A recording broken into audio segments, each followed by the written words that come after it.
So, all right, we can get sort of kicked off here. I think I'm gonna let it rip with the like overlay stuff that I have here.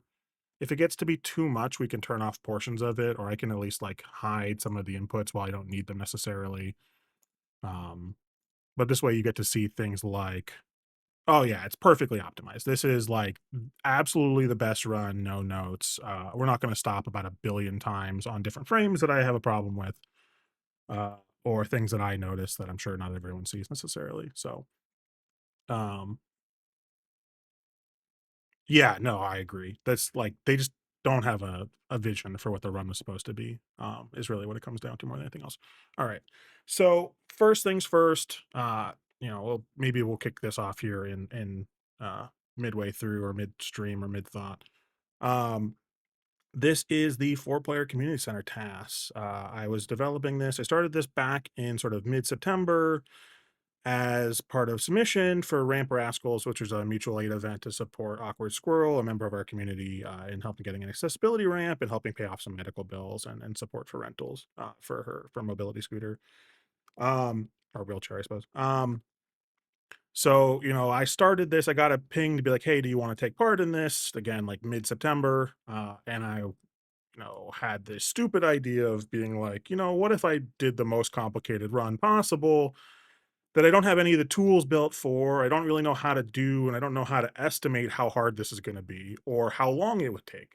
Uh, you know, the there's a YouTuber, Tom Seven, Sucker Pinch, and then I think one of his quotes was, "The best excuse is because you just freaking did it," right? And I think that's one of the things that makes me really excited about this run is just like, well, whatever, let's just get this thing done, and we'll see, and we'll put a stake in the ground to be like, how good can this be? How bad is this?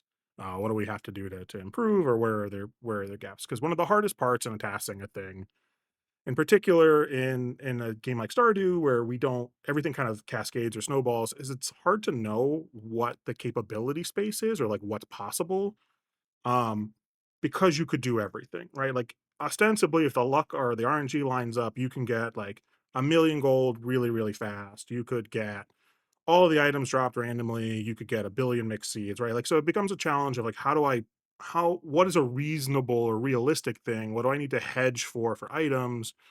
Um, and right off the rip, I did this for the remix and it makes much more sense for remix. But, if you think about the bundles that you have, most of it's really easy, right? Like boiler room, incredibly easy. Fishing is annoying because you have two or three fish, right? Specifically, your night fish, um, that have specific time requirements. So you can get, bream. You can basically do eel on a specific thing. I am a developer by trade, yeah. Um, so you can basically do walleye or eel on whatever day you do your bream. You have to get a puffer fish, which is really annoying. But the horrible thing about all of it is just animal products. Animal products are the worst part of this run. I don't like routing cart, so we have to go to source for these, which means we got to go get animals for it. Ostensibly, you could get wool from Emily or something, but that's a stupid thing. We're never going to be out on a day that makes sense to give Emily up to enough friendship in order to get a thing. Um, the real bad one is truffle, right? That one effectively requires us to effectively spend, 50 grand, 60 grand or something like that. Stupid. What is the math again? Um, you're 36 grand in just buying the deluxe barn outright plus your pig, right? So you're talking like 50 something grand for just your pig. If you think about the others, it's again, pretty expensive to get up to this also. If you were to kind of do the full sum, you're talking 70, 69.5. Um, that you don't need in Remix, which is really, really nice. But here again, because we're not running cart, we have to figure out how we're going to make this much money as fast as possible. And the way we do it is kind of a mixture of things. So we're going to be heavy on crops to start. And then we're going to go for using mines rewards or specifically books or gems to kind of backfill on the early portions, and then we're going to ultimately use Keats challenge, which I think is an interesting mechanic that I hadn't really thought of before, for getting an extra free like 40 grand later in the run. So we end up making a lot of our money through kind of a variety of different means. Also treasure chests, floors from skull caverns also play a pretty big part. I think we end up making probably like 20, 30k just from that. probably, well, at least like 10 to 15. I don't know if it's actually that much at that point here. Um, so uh, we are, and I'm going to click off of Chrome. So we're in the game here. One of the things we have to do before we can start a multiplayer run is, and I wouldn't have to do this every time, but I have to do it for now because I started this way and I have to break it. There is a specific flag that has to get set on the XNA side for whether or not gamepads are available or allowed. And so I have to do this kind of preload file that actually like sets up the engine to correctly handle multiple gamepads. But that's set up now. So we're going to pause. We're going to load MP finish pose. Um, that'll load the file in. Let me get my set of frames that I want to pause at. And we're just going to kind of walk through the game slowly here. So we're going to, what? R.run to 22. So this is your typical start to a run. What did I bind my keys to?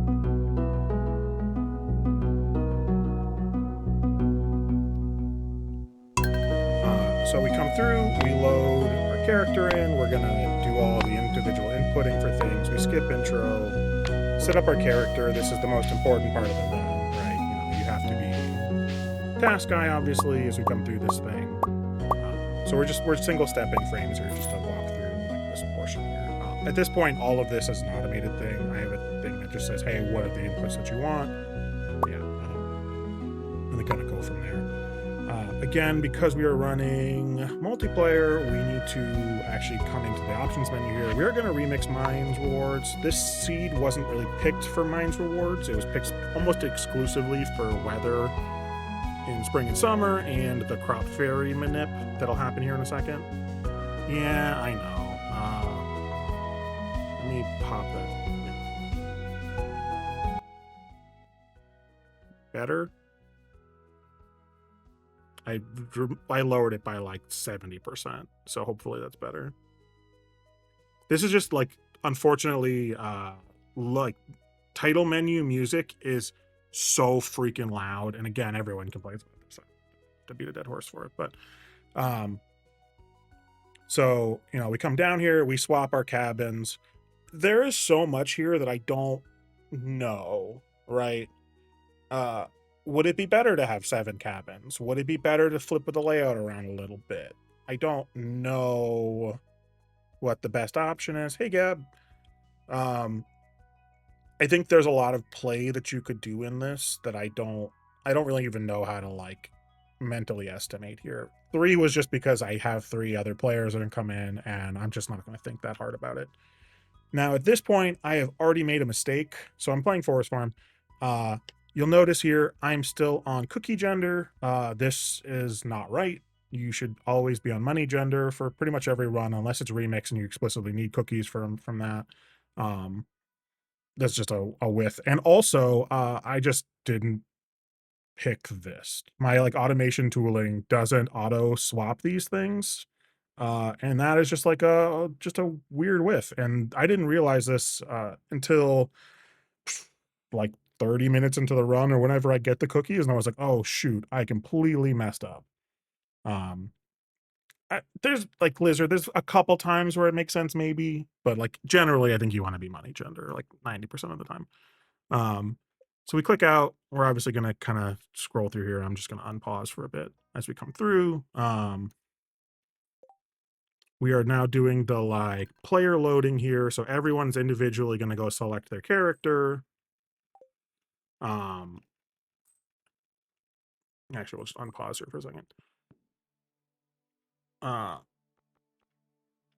Gamepad controls are really annoying, and I'm sure Leela in the chat can talk to this more, but it's pretty slow for certain things, or you have to effectively like double tap inputs in order for them to like come through efficiently. So you kind of press it, release it, and then press again the next frame to get like continuous movement on a thing.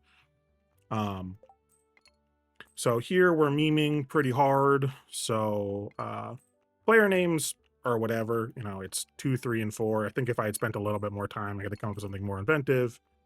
But that's that's all kind of fine. Here, what we're doing is we're actually on P1 while these other players are loading. We are sitting here trying to mix seeds out of these fibers. So we're swinging here specifically to trigger RNG calls. So I'm basically going to sample here. So this is the hitbox that is going to happen if I were to swing on the next frame. Here I see that I'm trying to hit one weed and that I'm on an offset of 9. This means I need 9 RNG calls to happen before I would get a mix seed out of it. And so that's generally hard. It depends how many RNG triggers are happening each frame. I think in this case here, I've got like 8 RNG triggers that are happening on a frame. So it's not ideal. So a lot of this is trying to figure out how to align that RNG tick to happen. So we do this. Apparently this is just not accurate, so that's fine. So, I went from 9 to 7, so I'm going to continue to sit here. I'm on 5. 5 is again hard because when you swing, you're generally going to get, I think, 4 calls. So, I'm sitting here basically being like, well, I'm screwed on this one because I only have even parity on what I can do to advance RNG. I need to wait basically for the next one to hit. So the next one's in an 8. That's great. I'm now lined up basically to try and trigger that thing. So it's on 6, 4, 2. I get a little green light here that tells me, yep, you're ready to get a mixed seed. Swing, boom, get a mixed seed. So we're going to do that a lot. We're doing what colloquially I'm calling a 4-4 moose. So we're going to go back to Chrome for this. Where do I do all the moose planning? Moose planning isn't here. No. Farm planner? No, that's a default farm. So the idea is I want to get so many crops, so many giant crops landed in so many days post fairy. So in this case here, again, hot moose is from the Hat Mouse run, where someone started that hot moose like joke where they just must have been a typo or like on their phone or something, doing hot moose or sea urchin, whatever. Hat Mouse basically runs fairy into giant crop manip, and the idea there is that you can make a significant amount of money, somewhere like 15 to 16 grand, in about 2 minutes, right? Which is significantly faster than really any other method to getting early money. This is basically the same reason that you would run, in seeded runs that I think Blade has done in particular. Like he's all in on crop manipping because that's the best way to make money without having to do a ton of extra work. So, the goal here is we want to run a 4 crop, which, is generally somewhere on the order of, I think, 57. I think in this case, it's a little bit different for the specific seed, just because of the way I set it up. There's my retro, wrap up things, actual. These tabs don't mean anything. That's my fish planning, my bad seed requirements. All right, well, I don't know what tab I had it on, but go back to frames just because I need that anyways. So anyways, we're gonna moose up some cash, which means we need like 56 mixed seeds here in the next like 2 days, or a couple of days here. So really the goal here is to leverage as much of the time as possible while I'm memeing on starting these guys, getting these things, player 1 or under like the task guy prime set up to just get everything together here. So we get our mix seed. We obviously immediately cancel out of that because we don't need to do the rest of the animation. Unfortunately, again, because everyone else's gamepads, you're going to see all of their animations. Um, it is almost impossible to see probably on your screen. This does technically say mixed seeds, but it also doesn't really render super well on my screen either. But I can see this little green box around it here, which says that this thing will magnet to me once it's at rest, which is nice. So we're going to continue forward here. We're basically just doing, I'm not going to frame by frame this entire thing, but here again, I'm doing like probe, what is the RNG state? Do I need to swing to advance it faster? In this case here again, basically getting out that mixed seed through this. We're going to unpause at this point because that's basically what we're doing here. And then really the goal for most of the beginning of this is I'm going to spend an inordinate amount of time figuring out how to get committing to the bit as my, favorites on these things, because again, that is kind of the mantra of the run here. We are just doing it. We're going to let it happen. Some things will be hyper optimized. Some things are just gonna roll. The goal is basically to just get a thing done. So we're gonna let this kind of rock for a second. I think there's one frame I wanted to get to in particular. R.run to 1379. So everyone gets to kind of play through this. Um, you know, one of my favorite things in this game is the fact that in 1.6, if you're on keyboard and mouse, you now have like toss controls. So, here I'm going to get this mix seed. I'm going to cancel. I'm going to basically turn, step, pitch these over. This is your problem now, P4. You're going to deal with these mixed seeds. Uh, this would have been such a pain in the butt before, but it looks so smooth now by comparison that you may not notice why all of a sudden P4 has 12 extra mixed seeds in their inventory. It's because you have this ability to do like fast tosses between players. I really wish Gamepad could do this. I think there would be a lot of interesting opportunities. It also would save a lot of kind of complicated menuing that you have to do in multiplayer on Gamepad. Um, so I think that's most of what we're doing here. You're gonna see random moments here where these guys aren't necessarily super optimal. So, oh, by the way, things I didn't talk about. P1 kind of rolling. Put a shift button on the controller. I agree 100%. So player one, they can do everything frame one. They have the most capability for RNG manip. Things like the mines, they are the one that actually dictate what the floor layout or the generation is going to look like. So they are pretty much going to be running point on most of the heaviest RNG things. They just also have the best mobility, right? P2, this guy's gonna pretty much be rolling anything that needs support. So, I call them basically role player in all of my notes. Their job is to kind of run around and support everyone else in whatever they need to do. That might be making money, that might be right now basically pre-chopping a bunch of trees. So, P1 or P3 here is our forager. Their goal is to get all the way to foraging 4. um, I think I could probably cut this down a little bit. You could get, I do get, I think, what, 2 woodcutter weeklies. If you can get more of those, obviously you cut down dramatically how much of this player needs to be prioritized or focused on chopping trees. But again, I didn't know at this point how hard that would be. And to be honest, it's not easy to get a specific book. It's not that hard to get a book. It is pretty hard to get a specific book because sometimes it just won't roll for a very long period of time. We'll get to that later too. So, here you have player one basically going to sort of help support by pre-chopping all of these trees. So this one's got, 5 hits left. And it's going to kind of come through here. There's going to be little gaps in activity and movement. Some of that's just from the like system I have in place for doing staging of inputs. But that's most of what we're doing here. And then again, P4 here is rolling mix seeds. Do I have mix seed UI? Mix seed UI. Overlays. Mix seeds. So on this frame here, they're gonna pull a parsnip. They're gonna wait a second until they get eventually a cauliflower. Then when they get a cauliflower, apparently they're not gonna plant it. Unclear.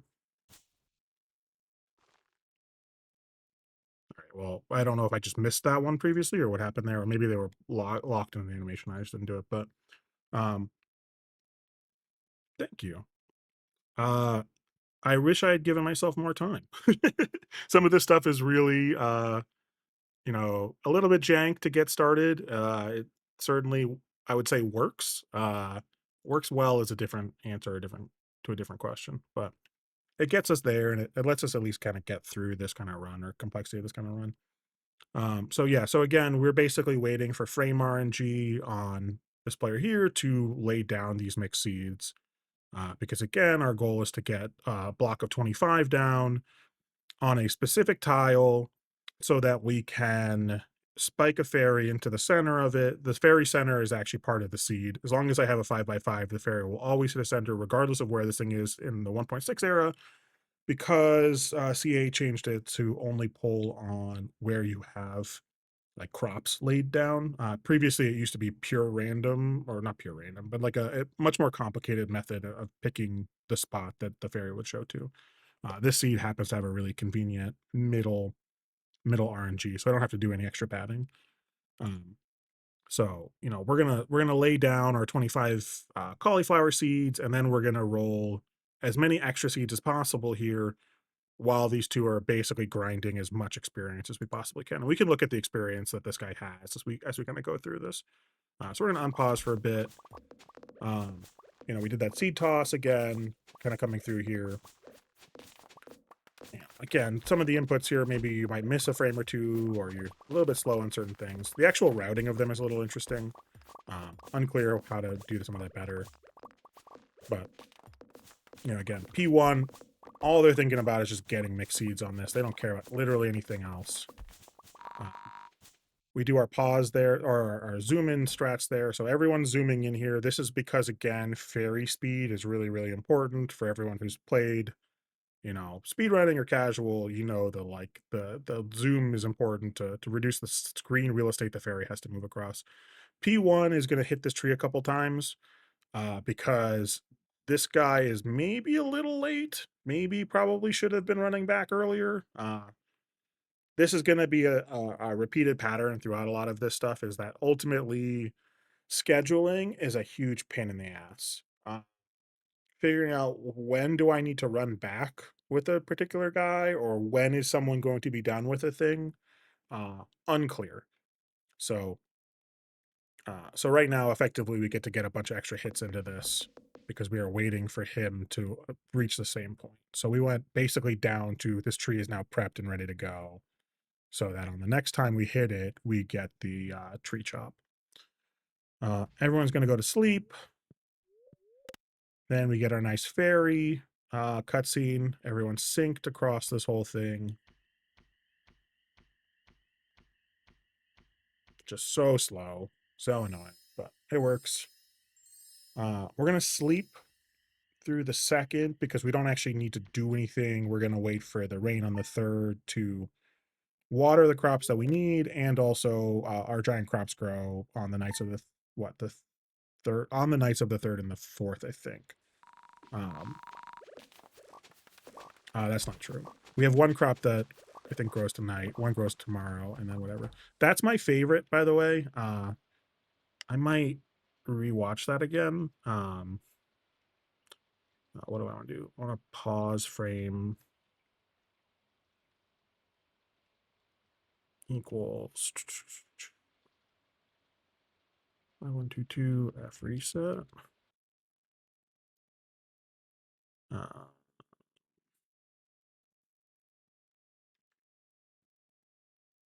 It might take a second here to come back to that frame. Hopeful that that is not just a hard crash that I've just done. It's possible it's a hard crash I've just done. It's very possible it's a hard crash. Yep. Okay. That's a soft walk. That's stupid.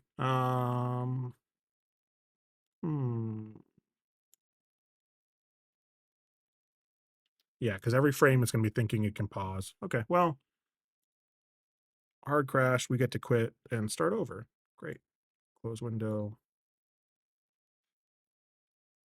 I added all of the playback things yesterday, and I didn't really test them super deep for things like resetting or whatever. So that's end task. Cool. Kick that off again. This is why you always code things live. It's much better that way, right? But who needs to test stuff?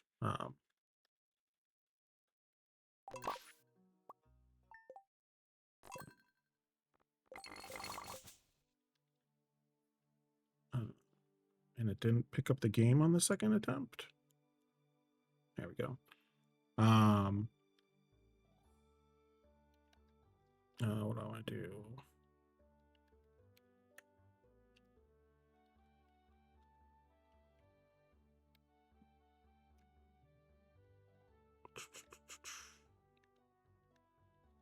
Oh, I didn't save any of my history either. I want to do r.register keybinds.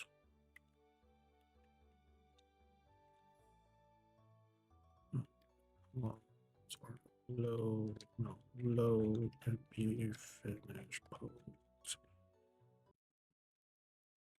And then run 25122. All right, so that tells me that I'm gonna not probably do as much resetting as I thought I was gonna do in this, but that's fine.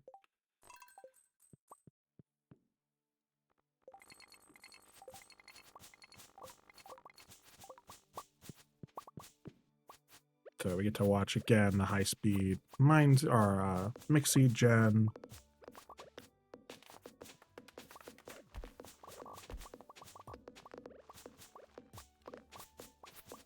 Reset all the stupid menus here. Because I didn't exit smoothly, they didn't save the state of them from the last time.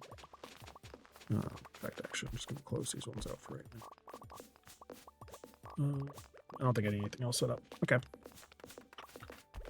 So, get to watch all of this again. We get to go get our fairy again. And then I'm going to just use my frame stops to make sure I pause on the things I actually want to pause on. Because this is probably one of my favorite parts of the run, which is really sad because it's, I don't know, 2 minutes into the run. But it is probably the best, the cleanest multitasking that I do across all of it, or all of them are actually working together. Um,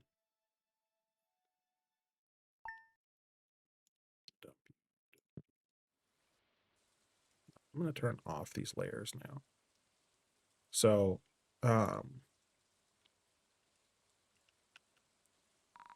so everyone's going to zoom out again here. P3 again, their job is to just forage. They're not going to worry about this, but Ps 1, 2, and 4, their goal is really just to clean up this portion of the farm and get ready for the hot moose.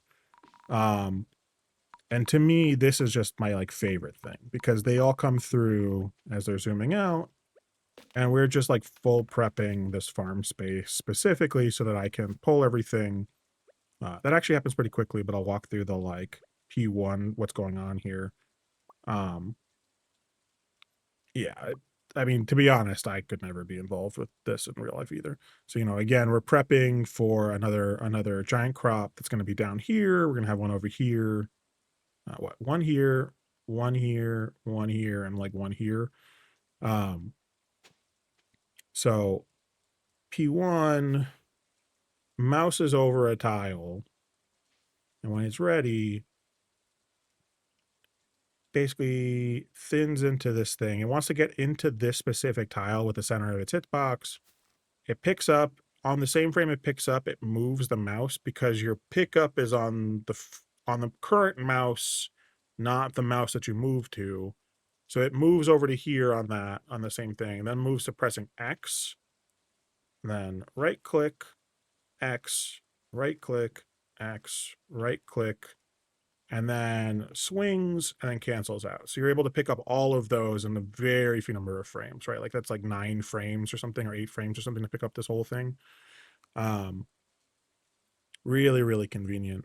Again, one of my favorite things about this. In the meantime, though, you again have all of these guys coming through to kind of lay out. So this guy is running over here to be able to start mix seeding down.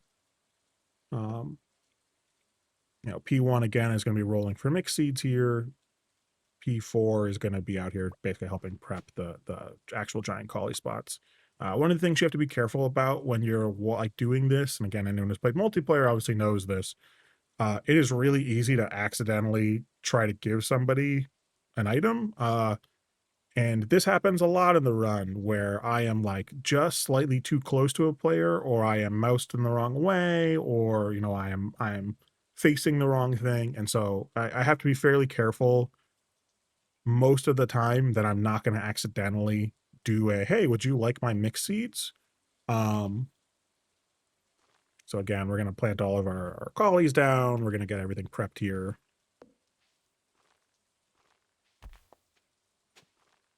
You get to see the nice explosion of wood that P3 over here is causing.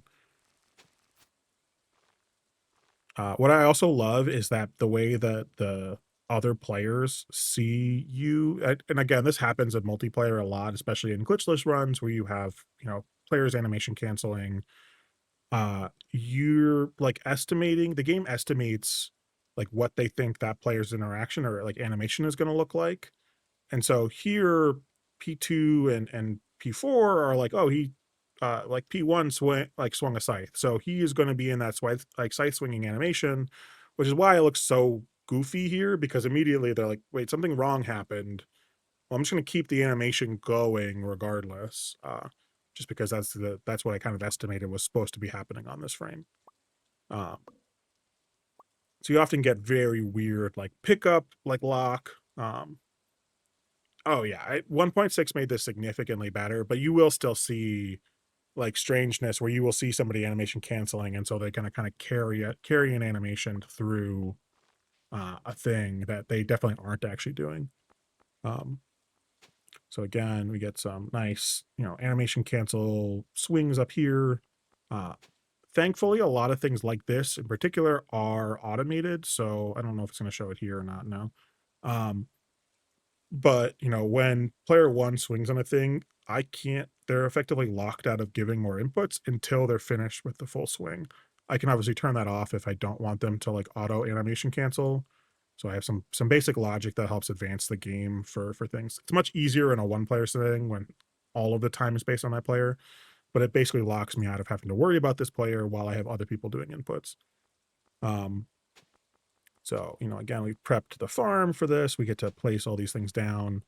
Um, this guy is going to walk slowly back over here because, again, they need to pick these up for experience.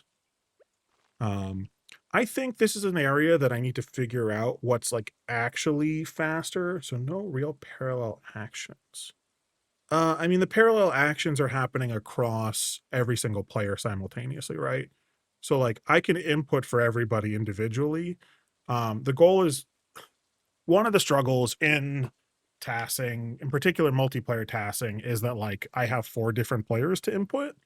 So a lot of this is finding like strats to or like tools to like reduce that like cognitive burden, right? Because like I need to be paying attention to like explicitly what is this guy gonna do on every frame. I need to also make sure this guy swings on the appropriate frame, and I need to make sure this guy has something to go do instead of just stand here awkwardly, which I think has happened for like a couple frames now. Um, for sure, at the early portions of this, I have a couple things that are maybe not as ideal, but like this is definitely where a lot of that like tooling goes into is to just like streamline like again like cognitive burden of building this so that you can parallel out, this guy is going to hit this tree, 5 times right now. I don't have to think about them. And actually, that's what this player status indicator would be showing if I was doing like new frames, is effectively who has queued up frames so I don't have to think about them. And this is also where do I have messages being passed from client to server or server to client. Um, so again, we're going to kind of come through this. The thing I was going to mention, this is an area that I need to figure out what's actually faster because I've never really spent any time thinking about it. But is it faster for me to do the 3 frame pickup on this? Um, yeah, and it's hard enough to build a 4 player route for 4 players and play in real time. Can't imagine. Yeah, that's where again I call this a low tad, right? Like this is a shot in the dark on like what's possible or like what the possibility space could look like. Um, if I were to run this back, I have a lot of notes on how I would do certain things better for sure. Um, but again, you gotta start somewhere. This is actually one of the things where I think it was really good that I did this for Ramp Rascals in particular, because it was like I got a deadline. This has to be done. Typically, for most of my other runs, I probably would have gotten probably like halfway through this run, and then I would have killed it and started over from scratch. Specifically because I tend to hold myself to a pretty high standard on some of this stuff, and so this one for sure is much messier than I'm like usually comfortable with. And trying to get myself used to that level of like it's good enough. Um, whereas again, normally I would just be like this, but there's certain portions of this that are just like not super clean. Um, all right, so we're gonna do the pickup.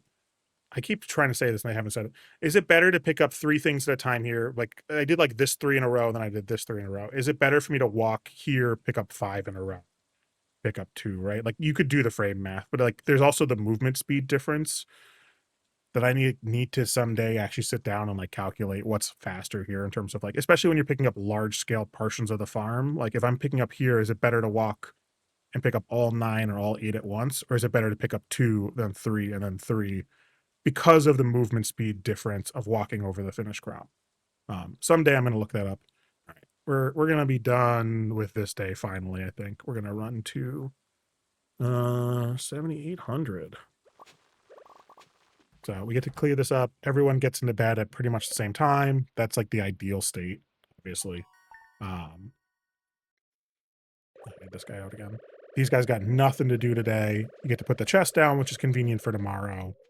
Got to water that crop just to trigger the giant crop the night over.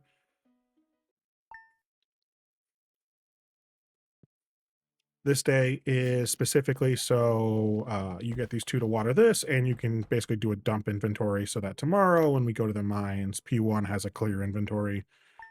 Bag space matters a lot for like 3 days. And then it doesn't matter at all. Like it basically will stop mattering again because I will have pretty much done everything already. Um, so this is, again, the goal here is to have P1 is going to go to the mines, go super deep, start laying out a bunch of gem nodes for P2 to pick up. Um, and then everybody else again has kind of their core task. We're going to try and get the farm prepped here. Today we want to lay down 200 something crops. So we need to effectively lay the full thing through here. Um, so everyone here is going to basically be working on clearing up this farm space while P1's going to run.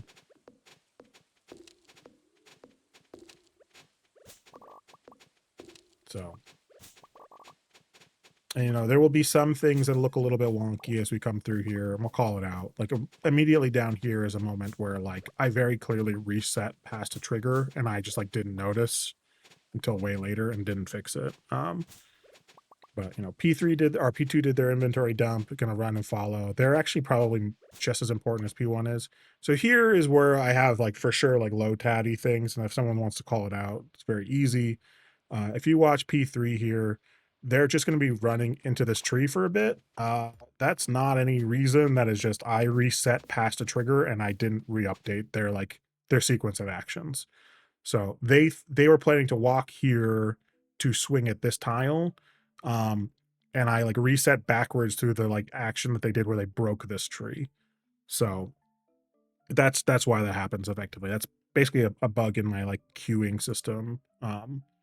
That at this point I was just like, it doesn't matter. Now I will call that out. The thing I want to remind folks on is that like this day is entirely scheduled around the bream. So again, we're not doing cart. We really don't touch any trash cans, I don't think, in the run. Not for any particular reason. They just weren't good trash cans on the seed. Um, And so we have to get a bream at some point. We could either get one from Demetrius, which is like we have to go pretty much on his birthday, because when else are we going to get enough time to talk to him and get the friendship? Maybe there's like 2 days we could talk to him and like have the perfect gifts lined up. Um, so maybe it's worth routing something to that. But today my plan is basically we're going to be out until 6 o'clock. So wasting, you know, a second or 2 seconds of walking into a tree, who cares? But this is definitely the kind of things that people see and they call out. And none of this stuff actually matters realistically in the broader scheme of things. This guy has to pick this up here because this guy, P4, wants to check their mail to go to get their fishing rod, um, but can't actually access this mailbox without picking this up. And I want that experience on P3. So this is a really stupid little glitch. Like, not glitch is not right, but like this effectively is blocking this on gamepad specifically. I think if it was a mouse, you could obviously just go click this thing. But on gamepad, it tries to infer your action here. And if you were walking this like in this tile to try and talk to the mailbox, you would end up picking this up anyways. P1 has started the grind for gems. So this is a big portion of getting money for today versus getting money for the future portions of the run. Our goal is, again, we have what is this, like 100 something cauliflowers basically to sell, or what is it, 80, 96 or something. I don't know, cauliflowers to sell. So we have a good amount of money here. That's going to afford all of the crops we need to fill this back up again. Uh, but the biggest time sinks in this run and the things that made the first sort of single player run slow are talking to Robin, right? NPC time gates are kind of the worst portion. And so the benefit of multiplayer is that you can build two things at the same time, or you could build multiple things at the same time. It doesn't have to be two. The difference is we only care about two buildings. I've thought about a silo. I can't imagine that I actually need one. It like maybe speeds up your barn usage, but like probably not enough to matter. But we want to do again anytime we're out super late or we're out basically after 9 o'clock. It's like, can we leverage this day into a Robin visit, or can we make sure that we also talk to Pierre if we needed to talk to Pierre today? So that's kind of the goal of getting all the money that we're going to get from gems is be able to ultimately afford out a barn. We want a barn specifically because we need to do deluxe barn for our pig, whereas we only need a big barn or a big coop for a duck. So I'm gonna keep rolling frames here. Uh, P2 has a different goal, right? So their goal is really about how do we both pick up the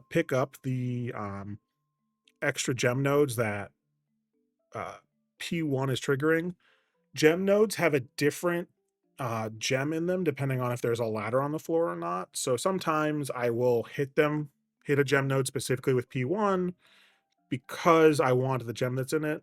Sometimes I will leave that node there because it actually is better for P1 to get a ladder on the floor such that P2, when it comes along, will get a diamond or some other better gem, right? Like it might be an amethyst to start and it becomes a diamond after the ladder gets spawned.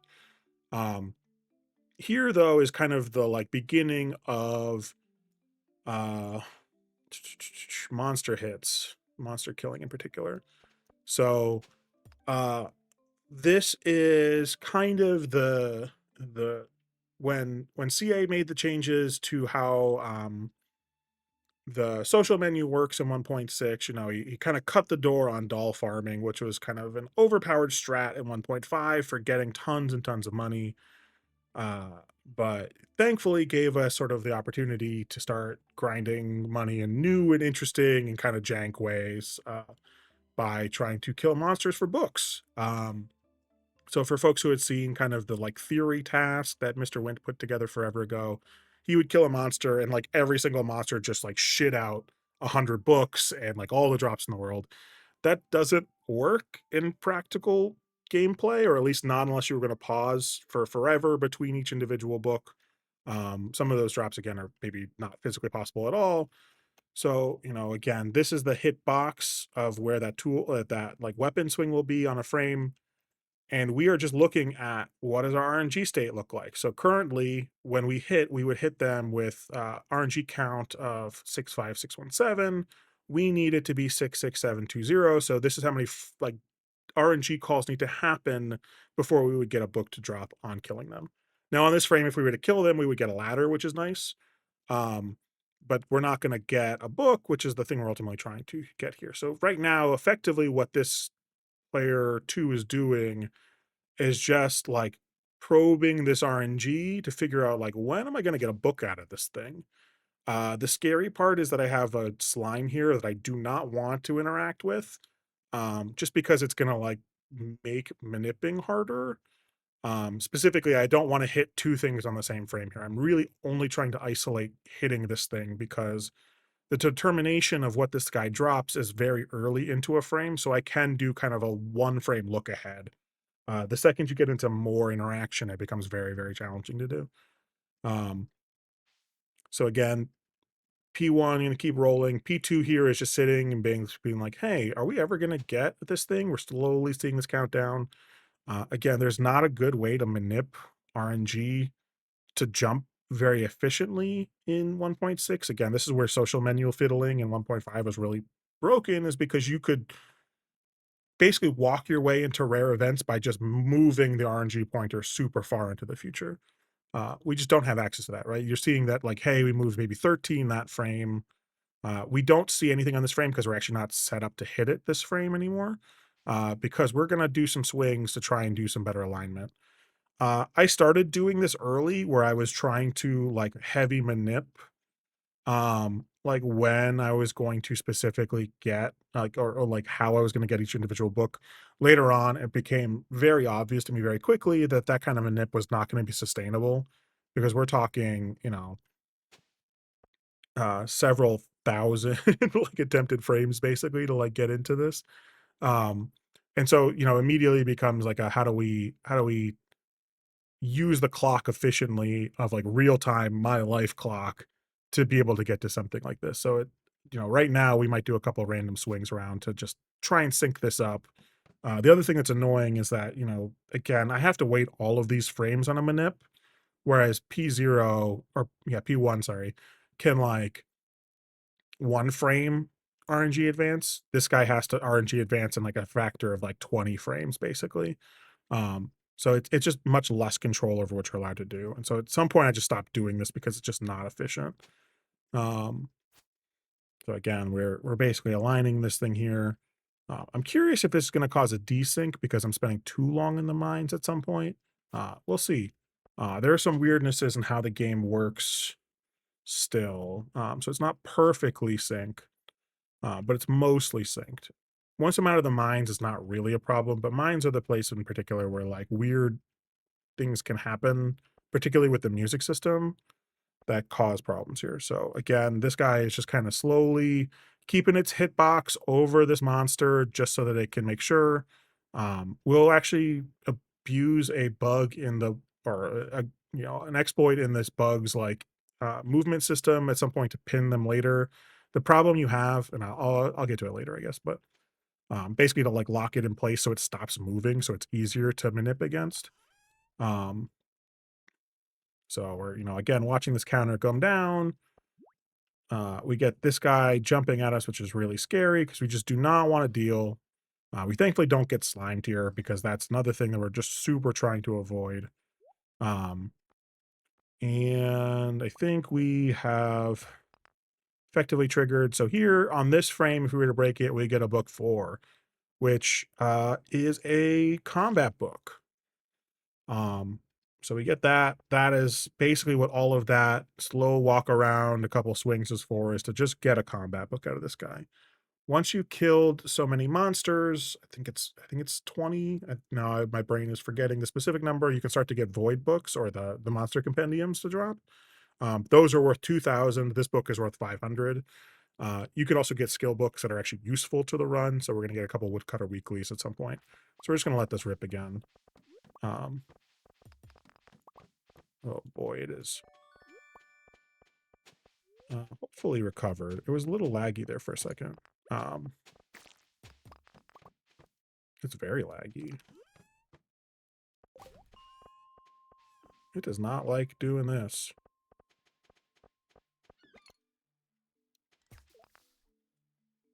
I not run to.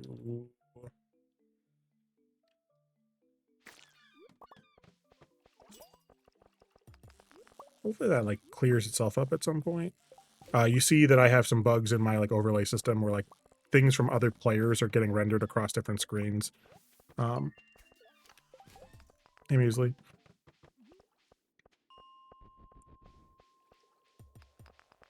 Here again, we're basically prepping a large number of monsters for P2 to kill. Getting an aqua coming through. Again, you want to kill or break that on P1 there to get your diamond. Otherwise, you would leave that for this guy. This guy is going to again do this like weird dance up to be like, when am I going to get a stupid book out of you? By this point, I am a little concerned. So I have gotten 3 books in a row, and all of them have been combat books. And I started to be like, are all drops going to be combat books? So here I get a end table. This is mostly a meme, but I was like, maybe it's useful. I couldn't get a book to drop out of this guy for an extended period of time. And so I got the end table and I was like, maybe this would save interaction time with instead of having to use a chest for like basic pass off of items. I don't think that that's true. I don't think it's worth it probably, but it's fun. Uh, so we're leaving it obviously, but the goal here or the thought process was if we can put that down, we can put an item on it. You actually can like carry that around on the table, which is interesting. Um, but you don't have to wait for the frames for the chest to open, uh, and then it. The vision is there. I don't think the value is there, but the vision is for sure there. Um, so again, we get our jade here. Uh, we're gonna sit here and just slowly dink and dunk on that guy until we get a mining book. We come over here to kill and get our ladder spawn. Uh, we get a fishing book. This is useful because I thought at some point I was gonna need to go get a crab pot. Um, because my initial run seed did not, or my initial days out in fall did not get a cockle. Um, so I, again, I'm hedging a little bit here early because I'm like, I don't know if I'm going to get all the items I need. This is really annoying. I'm sorry for pausing on fly noises, but uh, gamepad doesn't have a way to multi-buy here. So you're kind of stuck individual buying uh, all your seeds. Now, I have also miscounted again, and I will never not miscount seeds on this. Uh, I feel like they do this in every run that I do, but I like inevitably will forget like, oh right, the scarecrow is a tile, so I need to like have one less seed, or like, oh, I need to plant a potato and a parsnip, or instead of parsnips, which I totally forgot on this guy, and will be a little bit jank. Um, Here I didn't actually show it, and we kind of got past it already. Um, but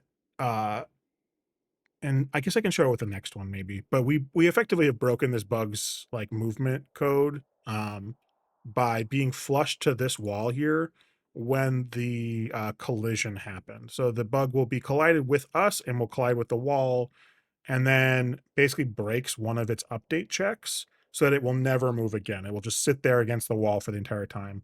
Now, this is really useful if we're on the left side of it because with the updated swing direction code, effectively, this hitbox allows us to hit directly to the right. There isn't one that allows us to swing directly to the left in a way that would allow us to hit a guy that's flush to the wall. So in cases where I can stand here with a bug on the right at the same level, I do that. For the cases where I can't, you'll see that actually I will be kind of having to move with the bug to trace it over that process. So this guy will get stuck here. Again, as I come through here, I will kind of just wait him out a little bit. I'll sit there and just make sure, like, hey, I wasn't going to get a book while you were going upwards. Then I'm going to sit here flush, move, then kind of swing out against it so that I'm not going to take more damage. But now this guy is locked here in place and just like doesn't ever technically hit the wall, so never gets to bounce out again. Meanwhile, P3 is or P4 is just like casually fishing all the fish that it needs to get. Nothing super exciting on this side. I think at some point there's a chest that comes through that I just like don't need because it's really hard to manip good things, particularly at low level. This is P3 realizing that, oh god, I do actually need parsnip seeds. I have desynced. I have desynced here. That's great. So we're going to have to... how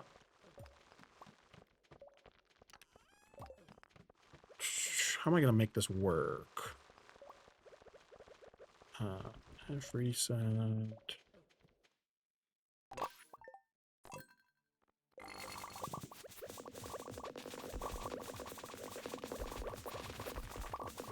Sorry in advance for the noises.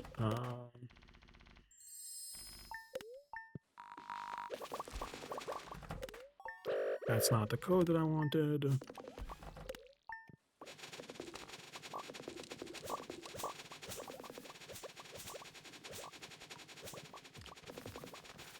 This is the one problem of doing mine slower, is that it actually will just desync. I'm really hoping to get in here before this thing.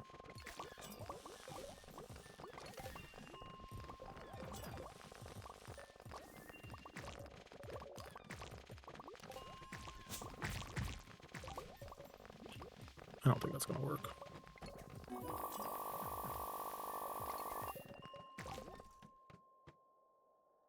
Okay.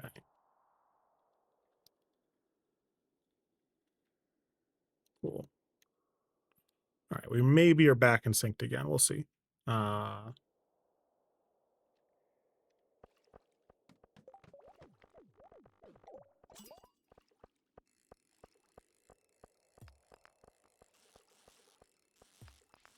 yeah, we got our diamond there. I think we're back because I can't remember what frame we actually desynced on. We desynced on this floor here. Yeah, so we're back in. Okay.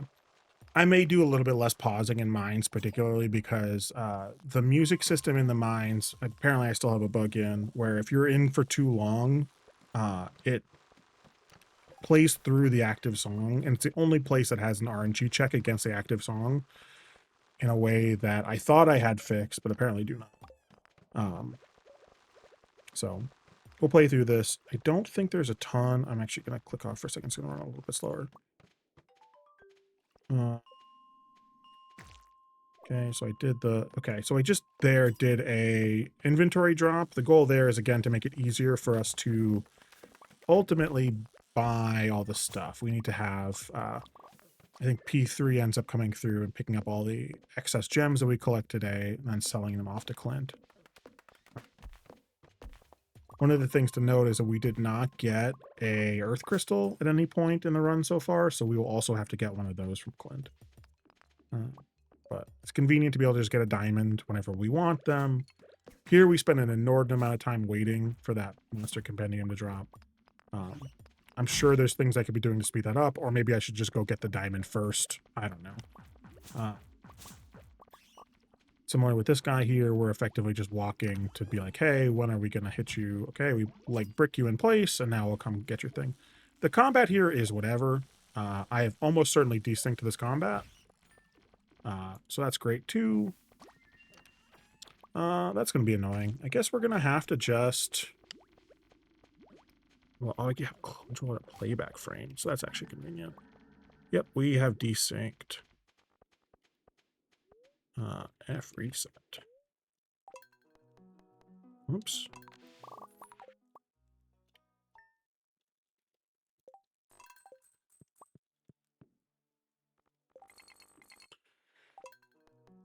Why are you not?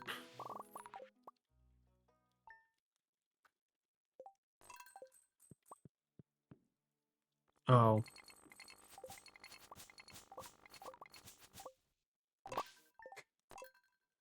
Yeah, this is a... I forget that the mines are really finicky. Typically this is actually not a problem when I'm playing this out. It's only a problem because I'm trying to talk through and pause and record at the same time. Like if I mess with the music system at all, it'll basically cause a desync. So it's okay. I have some basic stuff in place to like hopefully streamline portions of this.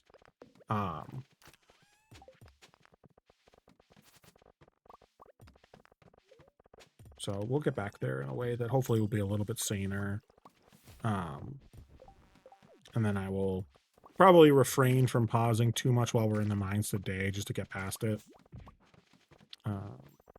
Because we are not far in, and we are up to about an hour so far. So that's...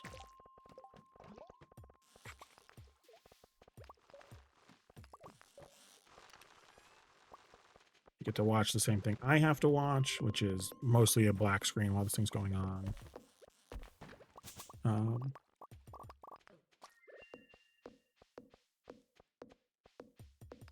Yeah, we definitely do that portion because I have to... inventory dropping is really useful in the mines, particularly to like try and get out, find other places. And I didn't want to reset the floors that I was going through. So hopefully this doesn't desync this fight. Okay, that looks right. This is just generally bad combat. It's not good. I like didn't kill that bat initially. I'm like not really in a good place for all of this stuff. I probably could have tried to roll for a better floor here. It's just like whatever at some point. We're through it. We get the nice chest perfect here on P4. Completely useless. I tried rolling a chest there for a while and I didn't get anything useful at all. That woodcutters weekly is very useful. That is going to be a significant amount of our foraging experience that we need.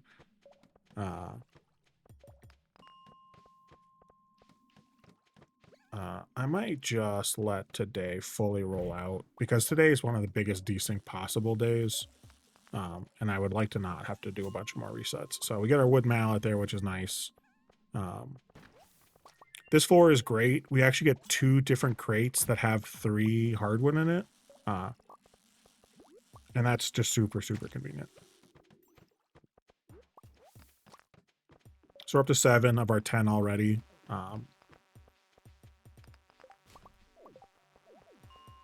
Oh yeah, I mean, this guy, I think we get to, what is it? What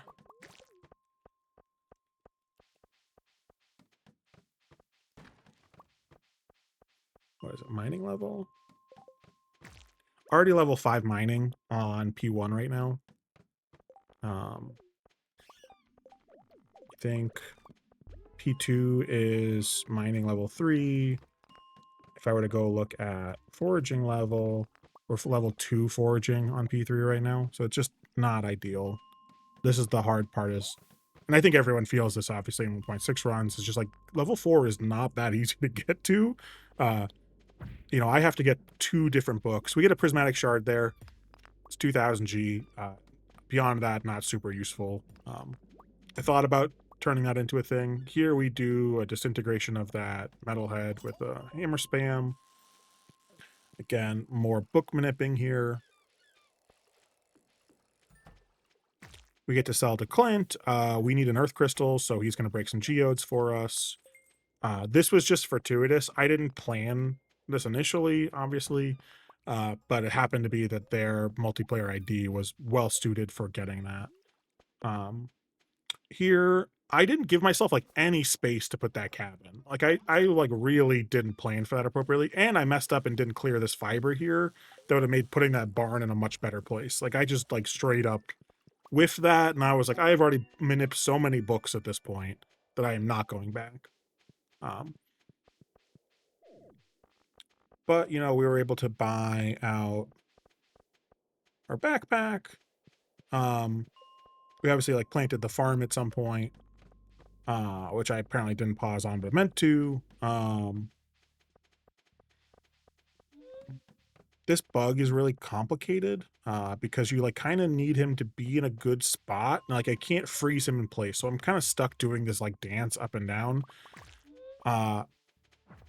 And a lot of this guy in particular, I've been like thinking I need at least one more woodcutter weekly, and I don't actually, but I think I could have gotten a void book easier out of this guy uh, than I currently do. So I'm part of me. It's like I probably should have just gotten another compendium, take your 2000 G, come through. Again, P1 is just picking up monsters that drop specific bars. We get 500 G for that. I think I could have gotten more money and been out of here faster because everyone needs to be home by the time this guy catches this bream. So it's 6 o'clock. We got the bream pretty early into the 6 o'clock tick. Um, Again, lining that up is really hard, particularly because you have to reset back the 40,000 frames. This is at a time where like my reset efficiency was like 1.5x. So in some TAS engines, like you can like move to a specific frame backwards, you know, instantaneously. In Stardew, we have to resimulate the entire freaking game up to the frame you want to reset to. So, you know, I have to have the game play back fast enough in order to be able to get there. And so, you know, if you're a little bit late, I eat that time loss. It could be a little bit faster, but it doesn't matter super a lot. We come out today specifically because we want to get the cave cooking. So we're going to obviously take that cave. We want to start getting all of our artisan goods out of that. And then at some point, I need to be out and trigger. You get the nice high-speed watering. What we're doing here is we're effectively... Can I get this thing back into R pause maybe? All right. I think this will be fine for now. We're like thinning the edge of tiles basically to walk through this. So again, you kind of mouse over, you cancel basically the second you can, and you mouse to the next tile that you want to come to here. What's going to happen is that, and I don't know how easy this is going to show up on stream because it is kind of subtle. But it's effectively going to walk up and down this tile boundary so that you can hit all of the ones down here and hit all the things here. So you can effectively go 4 wide when typically, as a human, you're only ever really going to do 3 wide. This is super convenient for pickups. It's super convenient for obviously tool use, um, for planting. You get the ability to do a lot more here. Whereas, gamepad is I face in a direction and I do it. You obviously get a lot of flexibility and control here. So right now is going to like walk down a little bit, is in this tile here, so it can swing out this way and do all of these. If it goes up a little bit, it can do this guy here instead, right? And so it's that's sort of the wiggle that happens effectively. So we'll do a couple bit of frame by frames on this, and then we'll probably walk back out again. Meanwhile, again, we are out here basically coming through and just hitting down trees. We're again prepping everything so that P1 can get all their, or P3, sorry, can get all their foraging experience. So if I look at their experience points right now, they have 599 foraging experience. You obviously need to get to what, 1300. So we have a book sitting here on a table for them at some point. They can come read that whenever. But there's still a lot more to go for that. That's only 250 of the 700 points or whatever I still need. I think it's 1300. So we'll come back to this, but so this basically, this little wiggle here is us just walking back and forth over this tile boundary so we can get everything. And then obviously you can just mass refill and then kind of go through this again. We did hit foraging or farming 2, I guess, on whenever the day we first harvested. So I guess day 3. So we get to do all of that.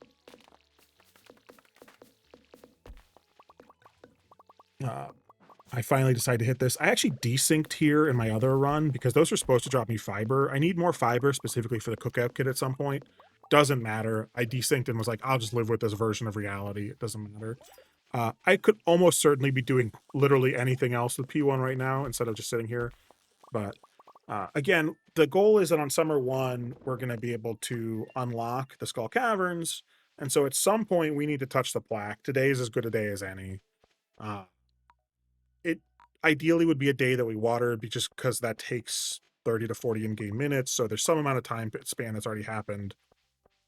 And also, again, I want to backpack on P1.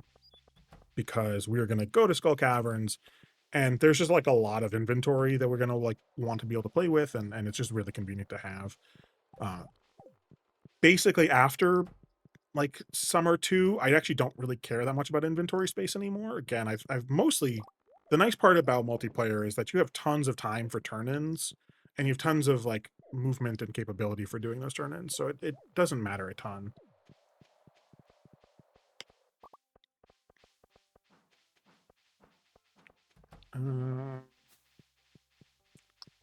What is the next thing I want to talk about? So we get our backpack, which is nice. Oh, okay, yeah. We exhaust out here because we now don't have any money.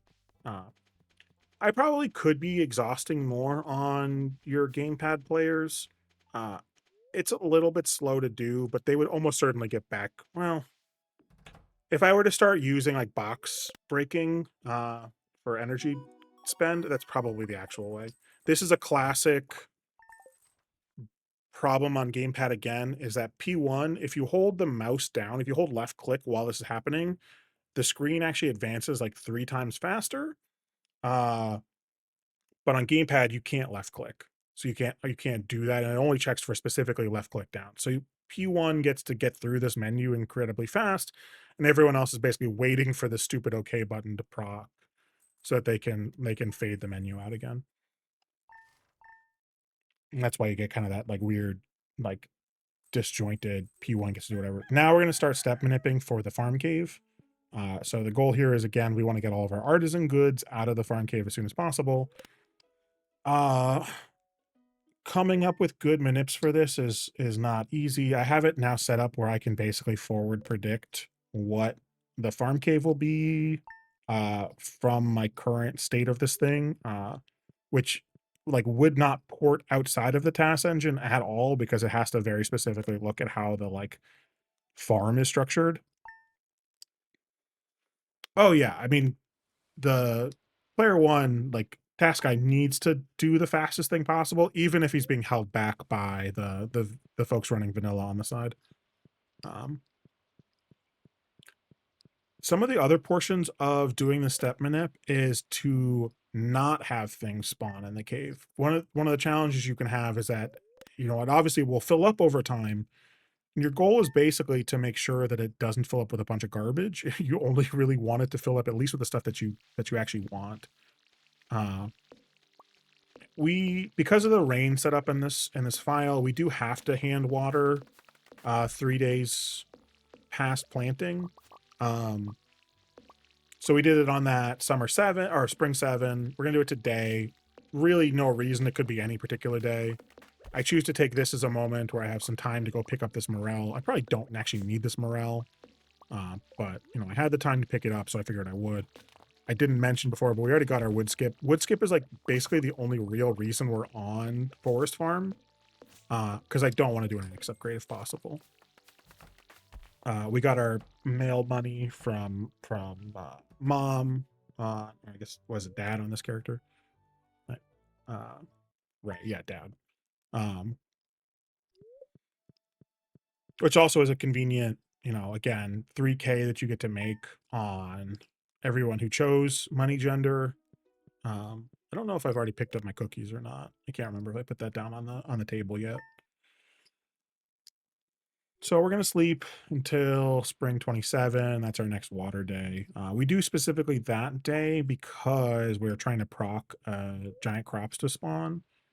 Again, the struggle here and a little bit of this is just routing money is hard. I wasn't sure how much money I was going to be able to make from, book sales, from everything else.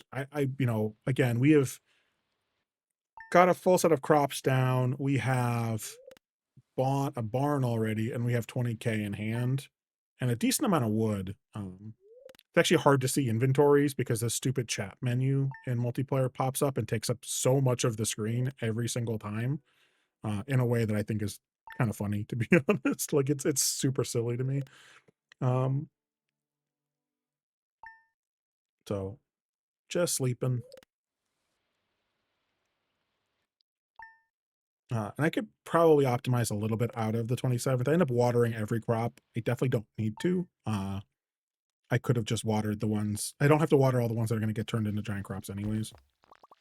We get our orange Vlad. He's kind of changed colors and shape a little bit in this run, but that's fine. Um, Here we come through again, do our high speed watering. Um, and again, really grinding at. So here we've got a bunch of trees that are already prepped and ready to go. So I think we got what, one tree here, 2 trees, 3 trees. We're about to have 4 trees, 5 trees popped, basically ready for experience. So it's just prepping all of this stuff so we have it ready to go for P2 to come through and just clear up for extra foraging experience. We're also on a knife's edge for amount of energy in doing all of that watering effort. It's very, very close.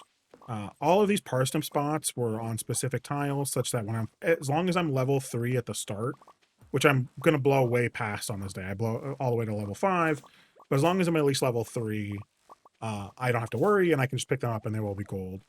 And implicitly, I actually want all 6 to be gold because I'm trying to avoid taking extra inventory at like spaces again. Just limit that kind of annoyance or nuisance.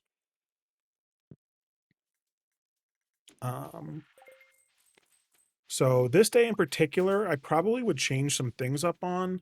I am running everybody down to the wizard here at some point. We get our nice farm cave. This farm cave has 4 apples. It has all of the individualized fruit. It has 2 pomegranates.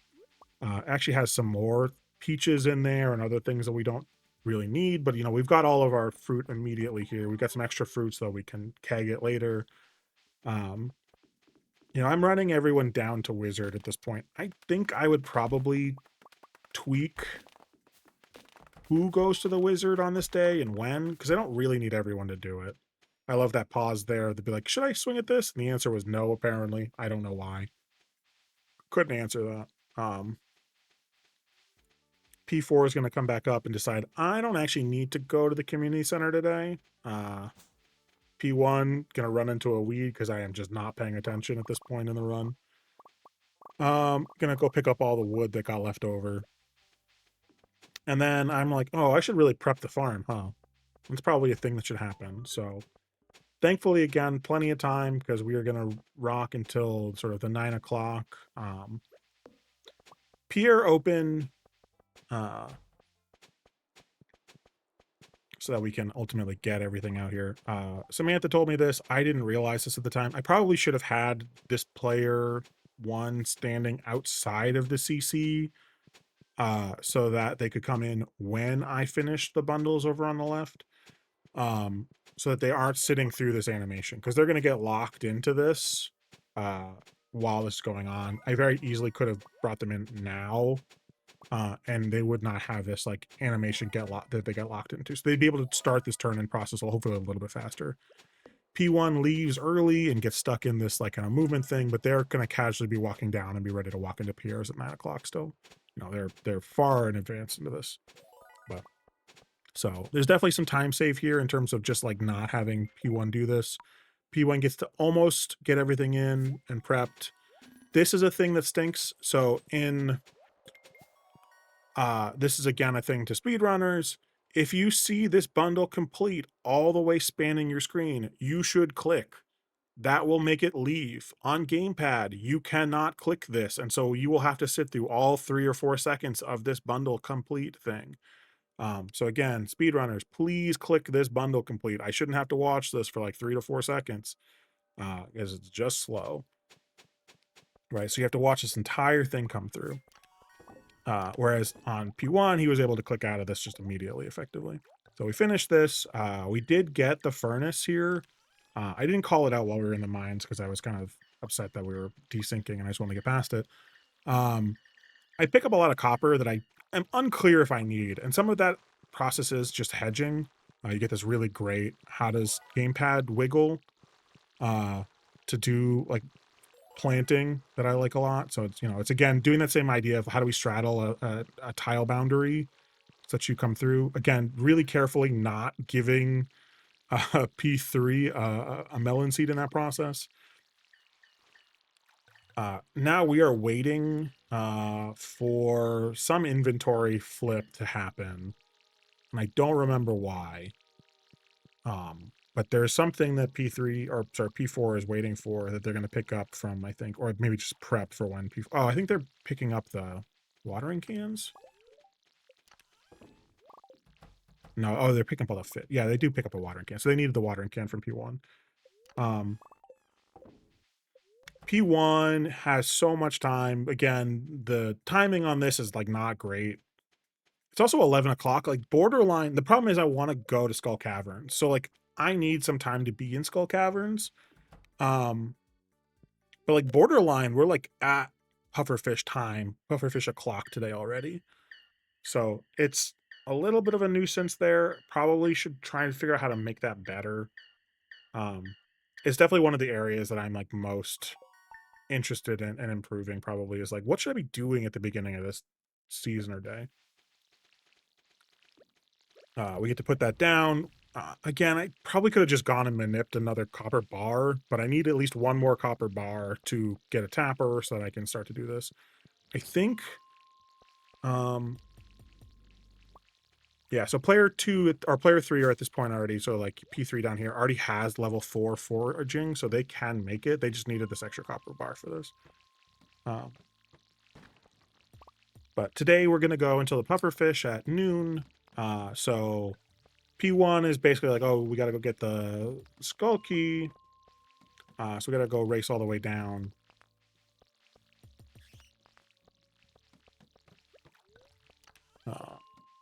Everyone else is kind of just, you know, killing time effectively here. Get to get a free water in. In theory, I wouldn't actually have to do this water today if I didn't want to. I just need to then manip an extra rain totem from Skull Caverns, because I think we have 9 rain days in total in this season.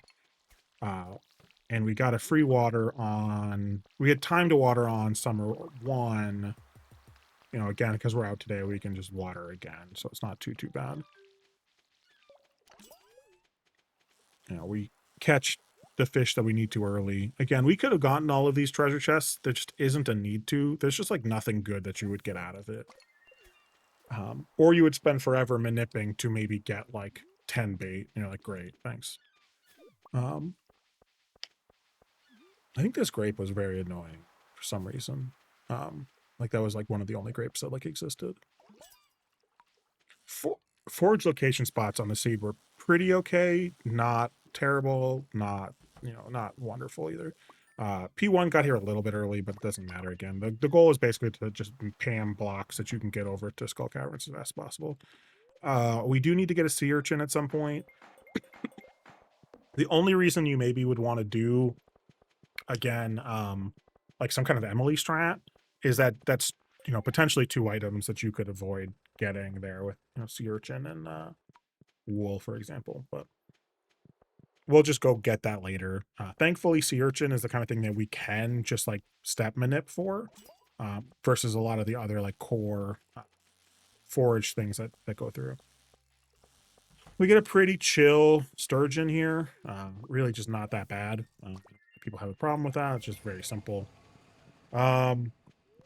And then everyone here is going to run to Skull Caverns. Now, I didn't realize this when I was first routing this, and so this is actually like a live change that I was doing. It's hard to say live because I spent 100 hours plus after doing this, so it's not like it's that big. But like I didn't originally route for everyone to hit Skull Caverns 25. Everyone individually gets the like key challenge quest for opening Skull Caverns and getting to floor 25. And if you get everyone to floor 25, they each independently get 10k G in the mail. Which is big, right? So we get 40k gold like without really doing a lot of work on a thing that we kind of want to do anyways. Now it is incredibly scary because some of these floors are like really designed to just barely not kill everybody. Every single player here is basically trying to like sit here on a knife's edge. I'm gonna move this away so it's not as immediately blocking. Here, I guess. So player gets to player 20 or to level 25, and it's just like I'm out of here later. Here we get a purple slime egg that's worth 5k. We got a sprinkler. We have spawned a serpent that has a rabbit's foot in his drop table, and we are then killing it on a specific frame in order to get the red cabbage seed. I realize here at this point I need to get him out to drop the red cabbage seed so that I can get planted. So I'm using P4 to hold the basically the floors here so that this guy can get up to 25. And then I'm going to start to pivot to just doing chest manips. So we get another 5k G in the there. We get 10k now from purple slime eggs. We need a rain totem. This allows us to not have to ever hand water again in the seed. And we get some energy tonics. This is me realizing I need to get everyone home again. Because this guy got to the pufferfish a little bit late. They did a first catch pufferfish. I actually found a bug in the way the bubble system works here that I'm not going to go into now, but I filed a bug report because the depth conversion on that does not work the way it should. So you will see the little particle effects, but it won't actually increase your depth, which means you can't catch a pufferfish unless you're in a very specific portion of that tile, or in this right portion of the bubbles, basically, to make that work. And so for folks in the speedrun community, at least, if you go to Tech Talk and Discord, I have a little picture that highlights the zone that's like valid or invalid. Um, so this obviously stinks. The fact that like you're back here at like I don't know 125 basically is a little slow to getting back to this here. It'd be nice if you could speed that up a little bit. But there's no easy way for me to get that guy a farm warp. We'll get some warps later, but just not right now. There's just no good way for me to get something for him to move faster there. And then we kind of just sleep again through this season. I don't think there's a ton that goes on. We get our green rain day. This is a little bit of a whiff. I should be planting 2 extra mix like wild seeds, because what type of green rain tree that turns into, that mossy seed turns into, is based on the total number that that player has planted.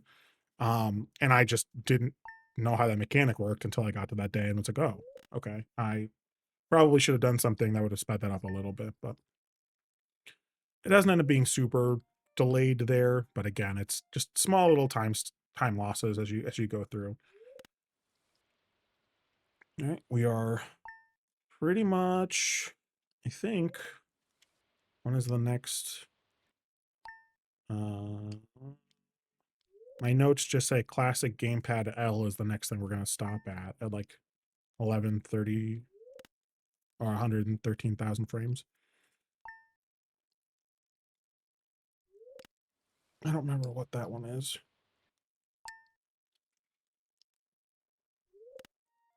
Oh, it's gonna be the key like mystery box cutscene.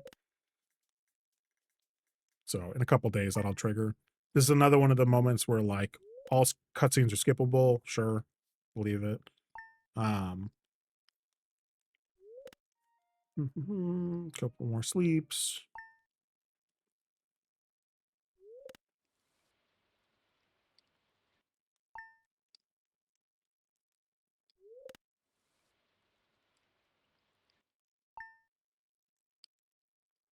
What is it?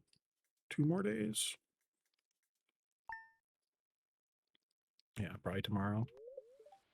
Here we get the maki roll recipe. I probably could just go buy that. I have actually tons of extra money by the end of this run, so I probably could have just spent the 5K or whatever on it, but easy enough to just pick it up now.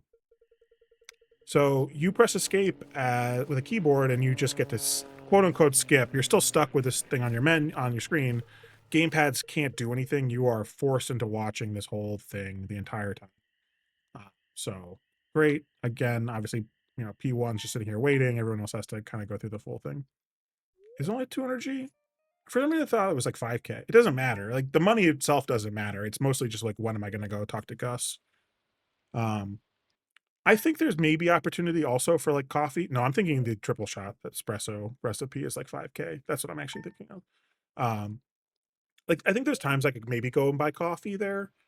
I could probably also manip to like get speed food there, which maybe would be useful. End up getting some that I actually have now, right? Like I have crab cakes on P1's inventory, and those will end up being used on the final turn-in day. We had another great harvest here, so go pick up everything. Um, Again, I think there's some time that I could be optimizing out of this, but we get to do the nice little kind of thing. We can again do some slow pickups, so you get to just sort of see the mouse movement for that. Um, Buffer day is for sure a good day for Gus. Yeah, that's probably like my like best option for it realistically. I don't know that it's super worth it, but I definitely could. So here again, we get to go pick up every frame. We just pick up a different thing. Then when we're done, we swing. I apparently missed a frame there. So I get to pause and show you that, like, this is all kind of me just doing it live. You would never see a specific single frame thing, especially in like re-encoding, or like the recording portion. You would never notice that unless you were like super heavy frame by frame advancing. Um, but again, we kind of walk through here. This is again where I need to do the like investigation at some point. So I walked into the center of this tile, I think, so I could pick up this block. And just pick those up individually. We'll come back through here and just kind of go live again.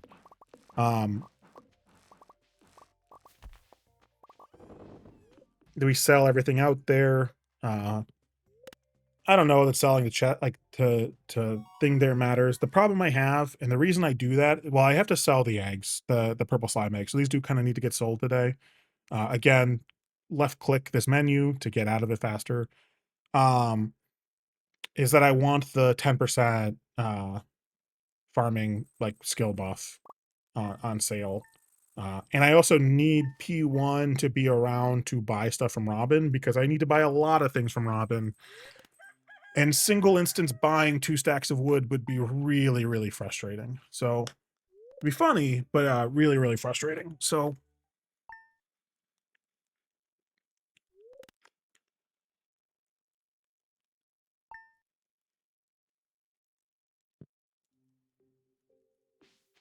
We plant this.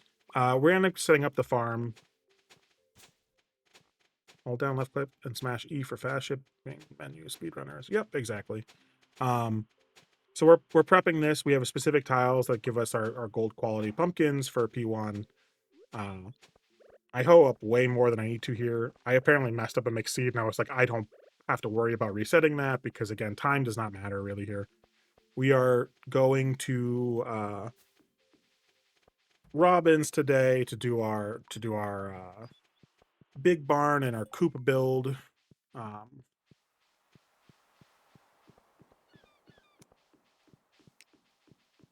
so we get a bunch of turn-ins. This is one of the nice things is that again we get because we have all the players together here. We can do a lot of uh, our turn-ins before they matter here.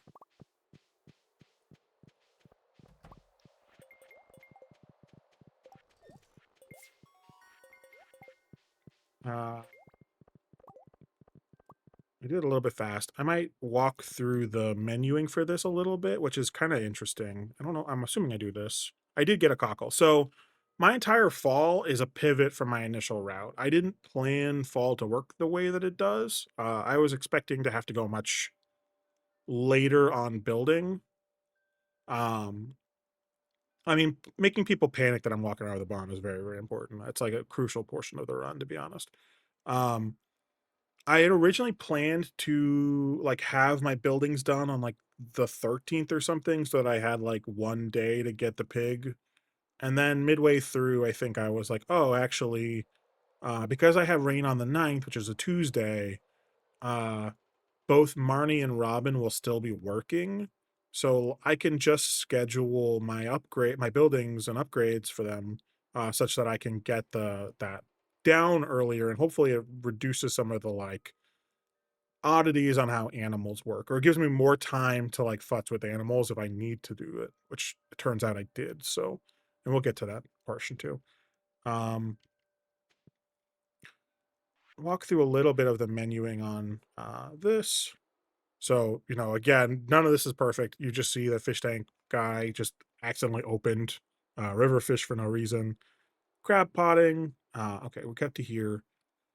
Pick up. Uh, what is it? I think it's right. Oh, it's not going to show me the inputs from the last frame. Oh, it does. Okay. So you just say, okay, you put A down here, left bumper. I never remember if it's left bumper or left trigger for these now that I like look at it. Um, will pop you back to the left side over here. Right side, right bumper will move you over to here. So you can press A, right bumper, press A, left bumper, right. So you can kind of like go through this. So the other thing that's interesting is that it is basically going to do one frame where it clicks right, next frame release, so that on the following frame it can do another right input and trigger both of the right to move this mouse along faster. So here we're going to press A to pick up. We're going to release A. We're going to press CR. Now, I apparently press B for some god knows reason, but I press CR on the following frame. So is it trigger? Okay, so it's trigger then. Um, will move this, and this is again where I don't worry too much, but like the idea is effectively you can trigger bounce back and forth between the two sides and kind of get that same if you could one frame the mouse, it's only a couple extra frames to do that kind of workflow there. So again, for crab pot here, we get to see the same thing. So it's this block here. So goes down diagonal, so you get to here. It's gonna pick it up, release Z, and then pop A, ZL, backed over here, and it's going to continue to kind of walk through this portion. So this all happens very, very fast in a way that like is not super legible, but this is kind of what's happening under the scenes whenever you see the like turn in stuff that's going on. And we're just going to go back in. So that's the ideal portion of all of this is that you get to like really high speed move that mouse around versus having to like manually move the mouse. Again, some more inventory tosses that can happen there. So you get to multitask turn-ins between these two. Here is the start of us getting really bored, just truly bored, because we are here very, very early. Um,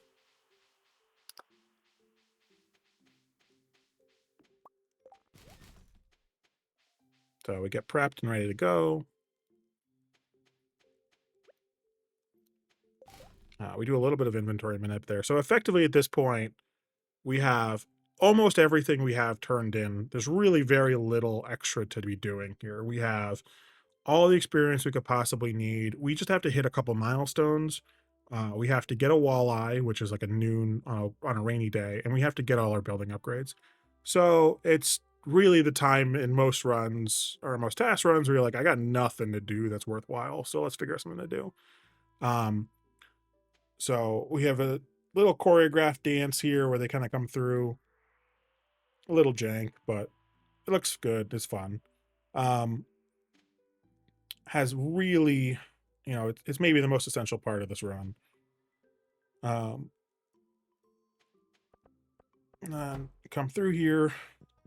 This is one of the things that I love about 1.6 is that CA put in mass buy options. And I know lots of people, people like Algo who need to buy stacks and stacks and stacks of stuff. Probably are just like super thrilled that this is in there. But we can buy all the stone we need for the run. We're actually going to buy it into multiple stacks or multiple blocks, specifically so that we can do pass offs easier here. So, we need one guy who's going to go do the barn upgrades, somebody who's going to do the coops. So we split those out separately. We can buy full stacks in a frame, which is so nice compared to the old way. The old way was just so slow by comparison. Uh, and now we're going to do some inventory tossing. Now, again, this is where it gets a little bit tricky because you need to like kind of get them to like overlap the specific player. And you want to make sure each side gets the like necessary inventory items. Meanwhile, slow buying 10 wheat here, get all your other crops that we ultimately need to capture for fall crops here. So we've tossed these. P2 is now going to try and get to the dead center of this so that they are the guaranteed player who's going to get this stuff.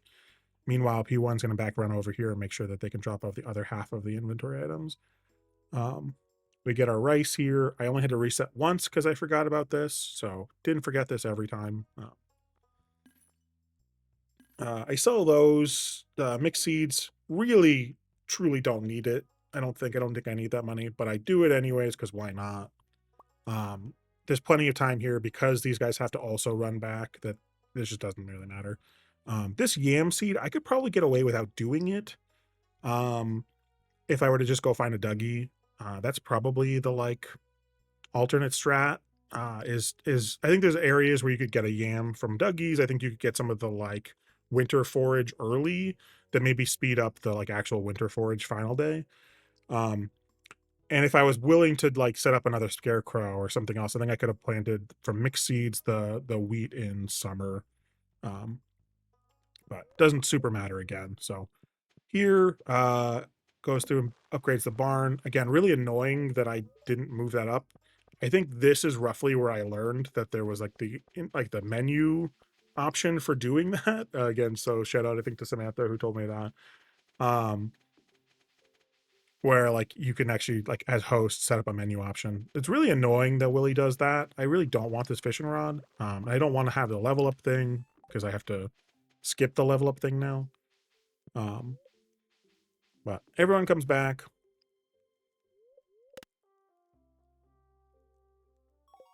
So that's the level up noise we hear.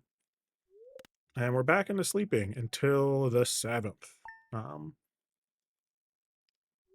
That's when our coop will be done so that we can then go upgrade the buildings again. I still find it super confusing, like every single time when I look at, by the way, this is another option. We got a bookseller in today. Ostensibly, if we didn't get our hardwood, what we could have done is gotten a woody secret and turned that in for hardwood. So there's definitely backup options there as well.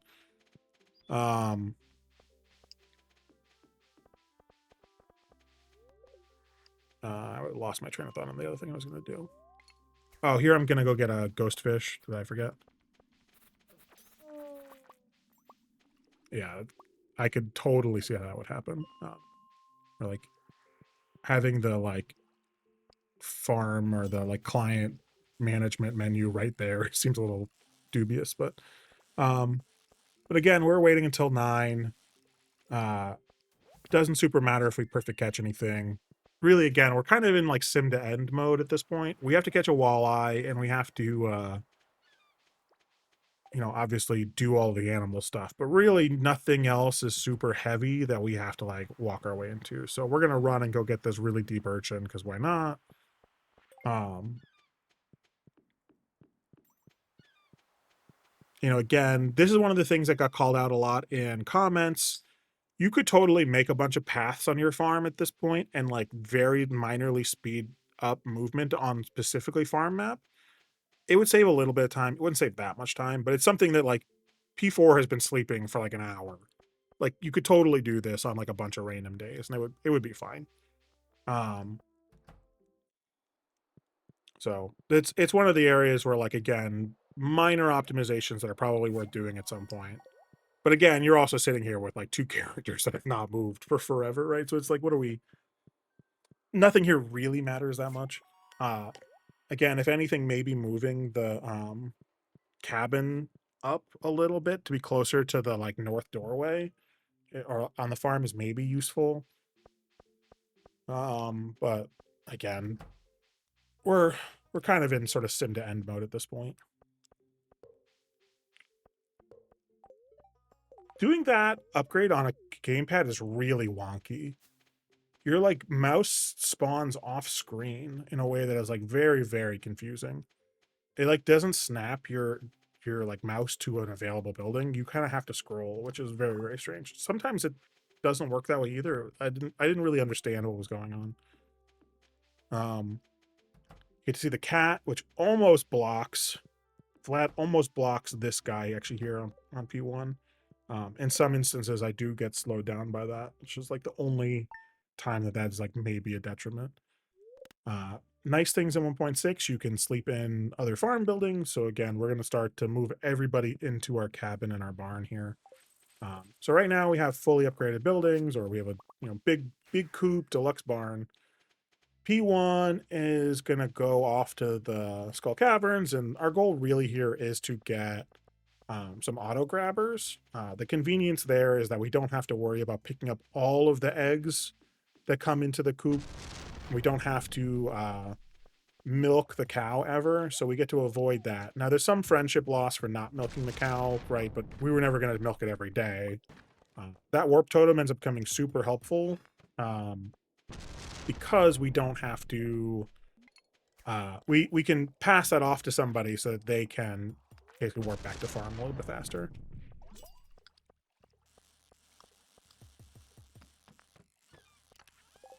So more money, really no reason for this. This auto grabber is useful.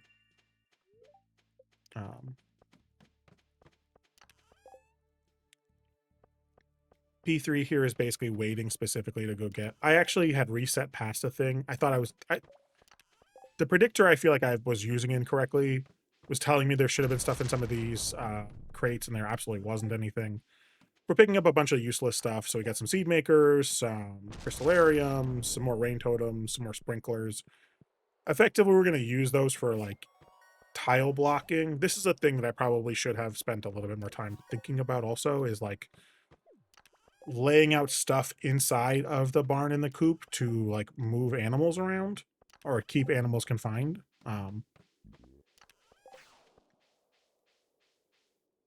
So is this the frame? There's some place I want to do this frame for. No, not yet.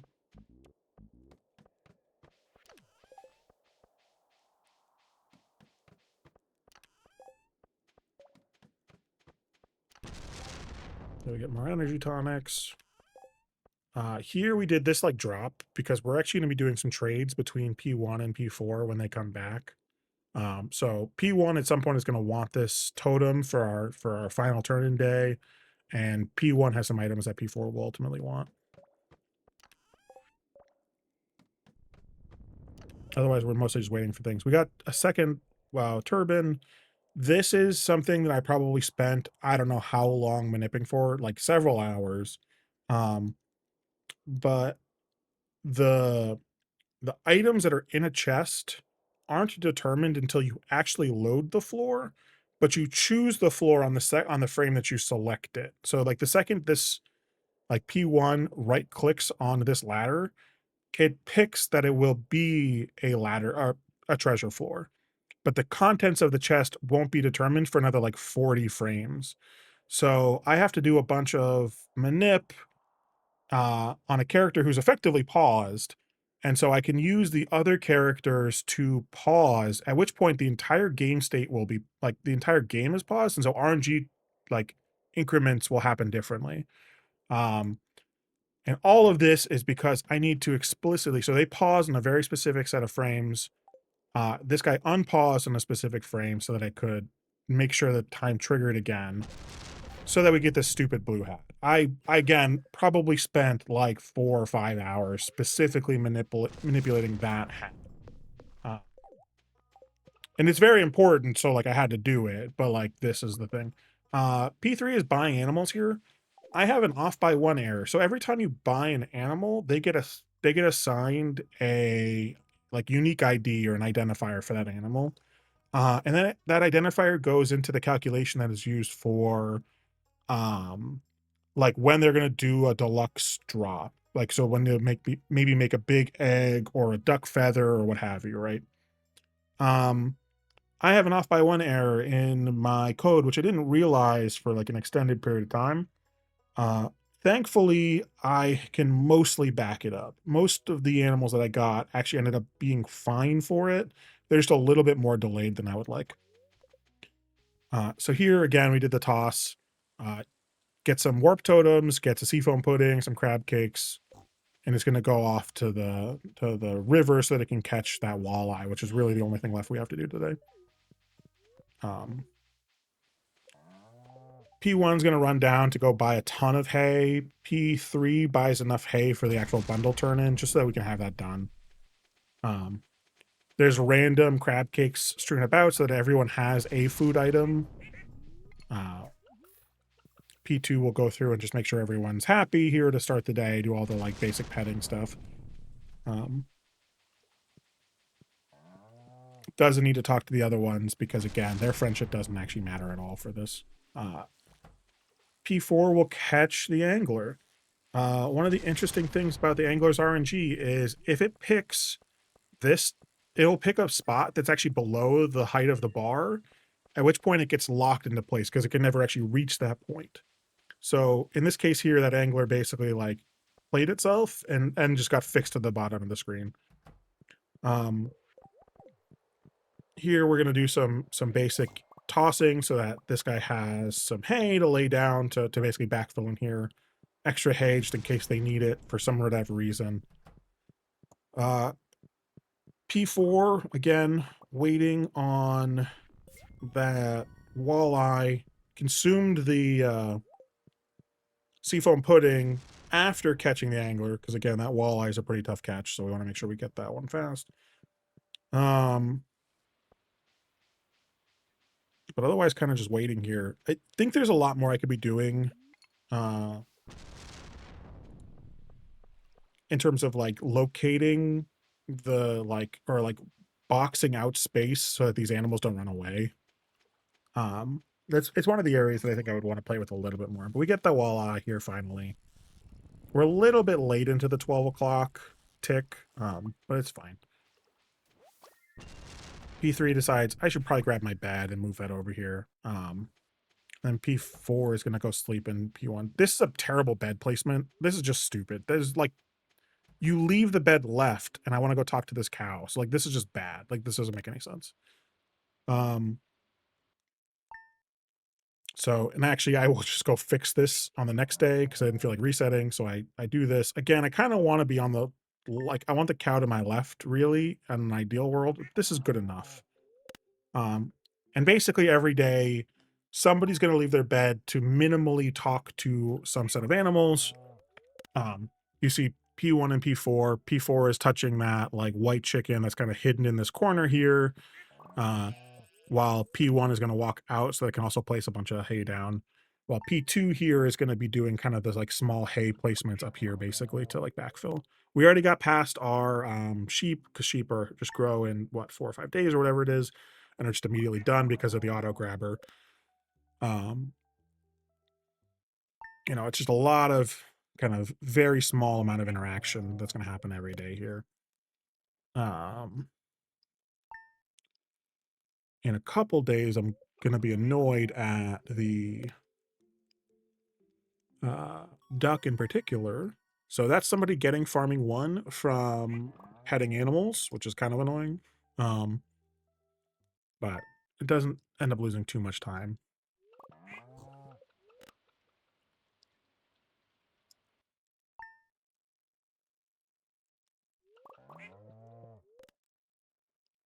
This actually went pretty well overall. Like generally decently well-behaved animals in terms of just like placement and location, considering that I'm not blocking them in. Again, I think if I were to do this over again, I would probably maybe look at fencing off more of the space once they're fully locked in, because they actually stay in the same tile that they were in the night before. But you get this annoying duck that's decided he wants to go to the left side here. It's tired of this game, doesn't want to put up with it. So it's like, what if I walk further away? Um, at this point, I think my cow is done, right? So I think I've officially gotten rid of the cow. I got to be done with one of the ducks in my backup, one of the chickens in my backup. The other chicken will be done in a couple days. Um, So the chicken still lives, but we got the duck done. Here is the day we get trolled by this stupid frickin' pig. Um, it was funny. So in my I've paused here, but in my first CC run that I ever did, like single player CC, I get an absurd pig. The pig like comes out instantly at 6 o'clock and like immediately starts to produce in a way that like is unbelievable. I didn't do any manip for that. I didn't do whatever. Here is like like possibly some of like to be honest, this is slow, but in my like as I was going through this, I had lots of days where I wasn't getting a freaking truffle until like 9 o'clock, and like it's just like borderline unacceptable. So I'm sitting here. I've tried to fool around with this pig's RNG, and it's just like today is a bad day. Like it just does not want to come out. I can't. I have.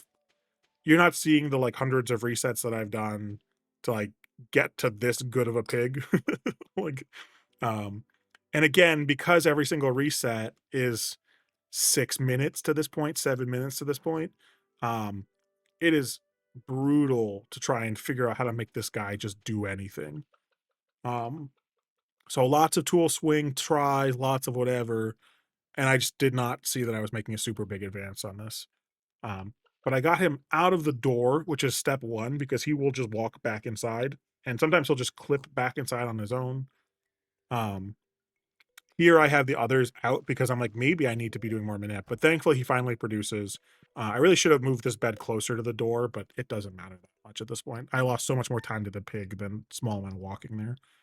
Um, but we're pretty much at sim to end at this point. So we're done with animals. We have to go get a nautilus shell. We have to go get our winter forage, but otherwise we have pretty much everything in hand.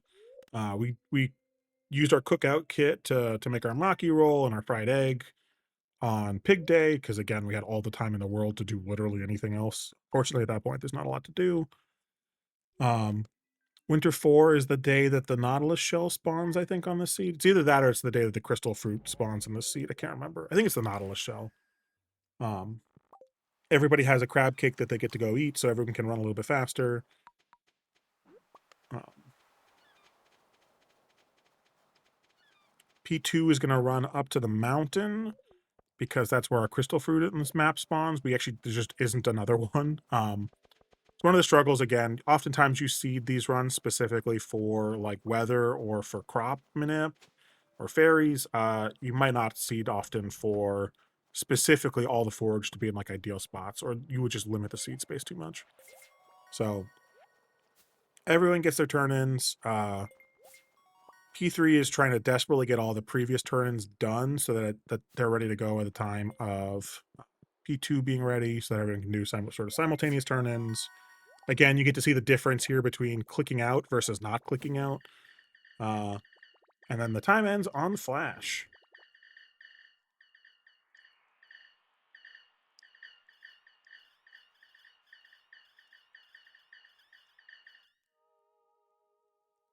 All right. And apparently this thing did not stop the timer, so that's fine. Oh, because I'm not in actual replay mode, so it's just going to count up the number of frames that I specifically run. So the actual run ended up being about what, like 49 minutes and I don't remember how many seconds at this point. It ended up being like 178,000 frames. We'd get a nice little lineup here to end it. And that was 4-player CC. So again, I think there's probably, if I went to my like, thank you. I really do love this run. I've said it before to you on like offline. I would say that my favorite run I've ever done before this probably was Chore Challenge, which is like one of the cooler runs that I think I've ever done. I think just because of the variety in it, I think it's really interesting. This is easily like the my number one run at this point that I've ever done. Um, it's got lots of different like good memes to it. It's got a lot of like different whatever. Like it is super interesting and uh like confusing to think about how to optimize and run in a way that like someday I will want to redo this. I will be miserable through that, but someday I'm going to want to redo this because I think there's probably another like couple minutes of time save. I think it's really fascinating how it could work. Um, so I did do a retrospective at some point. I'm not going to probably read through this. Um, I can kind of at least scroll through it a little bit on this. So like fucking bubble logic, obviously this was annoying as hell. Um, Mystery Quacks cutscene is bullshit. uh, So I think my early game is actually really, really good. I think basically through like spring 6, spring 7, um, like actually like my almost my entire spring, I think is just like really good. I almost not sure that I would change that much about it. Like again, I am losing like 15 seconds on that guy on P2 being late to exit. Maybe I would reset back to like just have them leave early. So I don't lose that time. Because again, I think I made like 500 G at the end of that, and I could have probably just pulled them back a little bit earlier. Um, Again, I think the watering looks fucking awesome. The struggle I have in some of this is you can't like the second I change a thing here, I effectively have invalidated everything below it. So it's one of the challenges in particular of Stardew tasking or any task that like uses RNG that is like cascaded over time is that like generally you're going to desync the second you change anything upstream. So pretty much that means that I would be at like maybe 11 minutes and I'm resetting 40 minutes of time. Um, the summer one is a day I would redo again. I think I lose like 20 something seconds on that. Uh, I lose some time for sure on summer 2, just because I don't have a person at the beach at noon. I think the guy actually gets there like and gets a fish on the line at like 12:20. So I'm losing like 15 seconds there. And because it's not my fisher, it actually is a larger bar to fill. So you just lose extra time there. And then again, no way to get back quickly, which is slow. So it kind of stinks. If you get a farm totem there, it would be super, super good. Um, Missed a couple of seconds on that. Uh, Pivoted basically my entire fall. This is again not my initial route for fall at all. But at some point I think I was just like, can I make enough money? Uh, where I started just kind of doing the math here. That's my inventory item stuff. Is it on the money tab? Seems doable. Somewhere I do the actual like money like wrap up effectively for like how much I actually am making. This is like my inventory checks for like my task list checks for different days. Yeah, so this is like my trying to figure out, do I actually have enough money to like not have to go if I were to just get the key challenge money? Um, so there's definitely some stuff here that like I want to figure out again. Thankfully, my fall worked out surprisingly well. Um, the hat was miserable. The auto grabbers were really useful. Uh, yeah, getting the totems for P4 was great. Yeah, space blocking was a thing I called out when we were doing it. And this freaking pig. This pig sucks because this pig is like 60 plus seconds of my like. I conservatively, I think there's like 2 to 2.5 minutes of time save over the course of this entire run. Um, and I think basically like 60 seconds of it is that stupid pig. So, um, yeah, that's kind of all I have for this one. This is me kind of just rambling through. Um, I don't really have other things I plan to do. Appreciate folks who came in and watched. I'm probably gonna stop the recap portion of this at least. But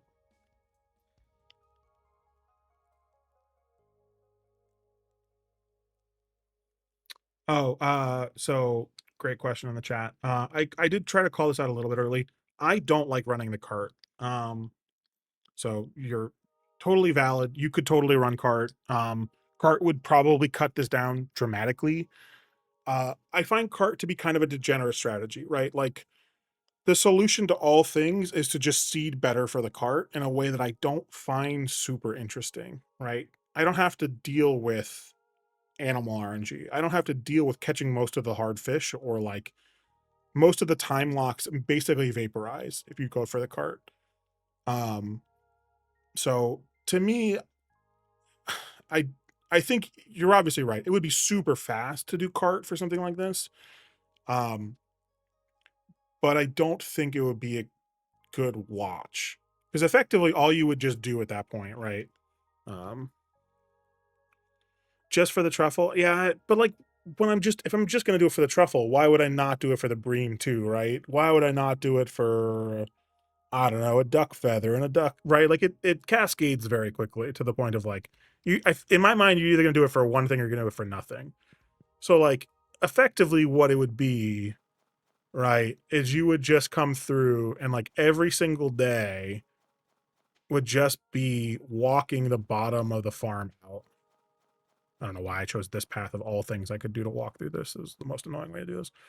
Um, but like right, like every single day, hi Shane, um, would be oh, I didn't realize there was a crystal fruit there. Maybe that would have been I don't think that's a better place actually, but right, like every single day, you would just be like, okay, start the day. All right, we're gonna come down here. We're gonna not scrub on every single surface. Not scrub on every single surface, right? You would walk to here, interact with the menu, walk back, right? Like, I don't think it would be super interesting in a way that I just don't want to run it that way. Like, it's not exciting. So, basically, like, what, 2,000 frames, and I could pick up 6 items that I need specifically for the community center. Um, So the second you open up the cart, to me, it's like, well, why would you just not cart everything? And so to me, because I think it's boring, because I think it's not super interesting, I'm just not doing. I do think it would save a significant amount of time. Plus, you then miss out the opportunity for like really weird animal strats, right? It also like the amount of pressure on the run, because again, let me get out of here. We had to make 224K. Cart printing is like I could probably remove 100 grand plus from that. It's like maybe more. Card for the Fez is maybe interesting. Um, but like, the way we get obviously our red cabbage seed and our rabbit's foot is because we have to go to Skull Caverns, which then opens up, hey, there's 40 grand in the caverns that we get to go pick up. We get to go get a bunch of money from the mines effectively. I think a cart printer run kind of just does that first collie wave. So it does your hot moose into 200 cauliflower, and then it's like sim to end. Like I like legitimately, I think that's like almost enough money to just be done with the rest of the run. So I don't know. I think source requirement for stuff is more interesting. It definitely leads to more complicated strategies you have to roll. Yeah, that's fair. I mean, I would never actually play the game, Samantha, to be clear. I'm not gonna go talk to him. But so but yeah, I mean, I think I did cart for Vault, and I think I did cart maybe one fish when I was gonna go buy a rare seed for remix. Oh, okay, that was for Fraz. That's fair. Um, but I just don't like it. I think it's I think it becomes a very quickly degenerate strategy that's just like strictly better. So but it's one of the things that's come up a bunch of times. I think it's maybe more interesting than Joja, but like not that much more interesting than Joja in some ways, right? Like where it's like, hey, go make a bunch of money and then sit and wait for a bunch of like 9 a.m. cutscenes, basically. Um, like it's more interesting because you need, you know, to do other things, but not that much more.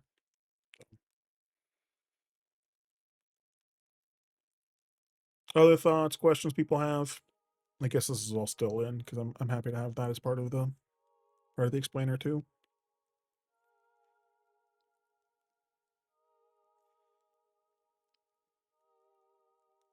Well, if not, thanks for watching, folks. And I'll come up with something else stupid to do at some point. I gotta find my next uh thing to know life into for a couple months and come back and be like, why did I burn all of this? Maybe come again with something more silly, longer term run.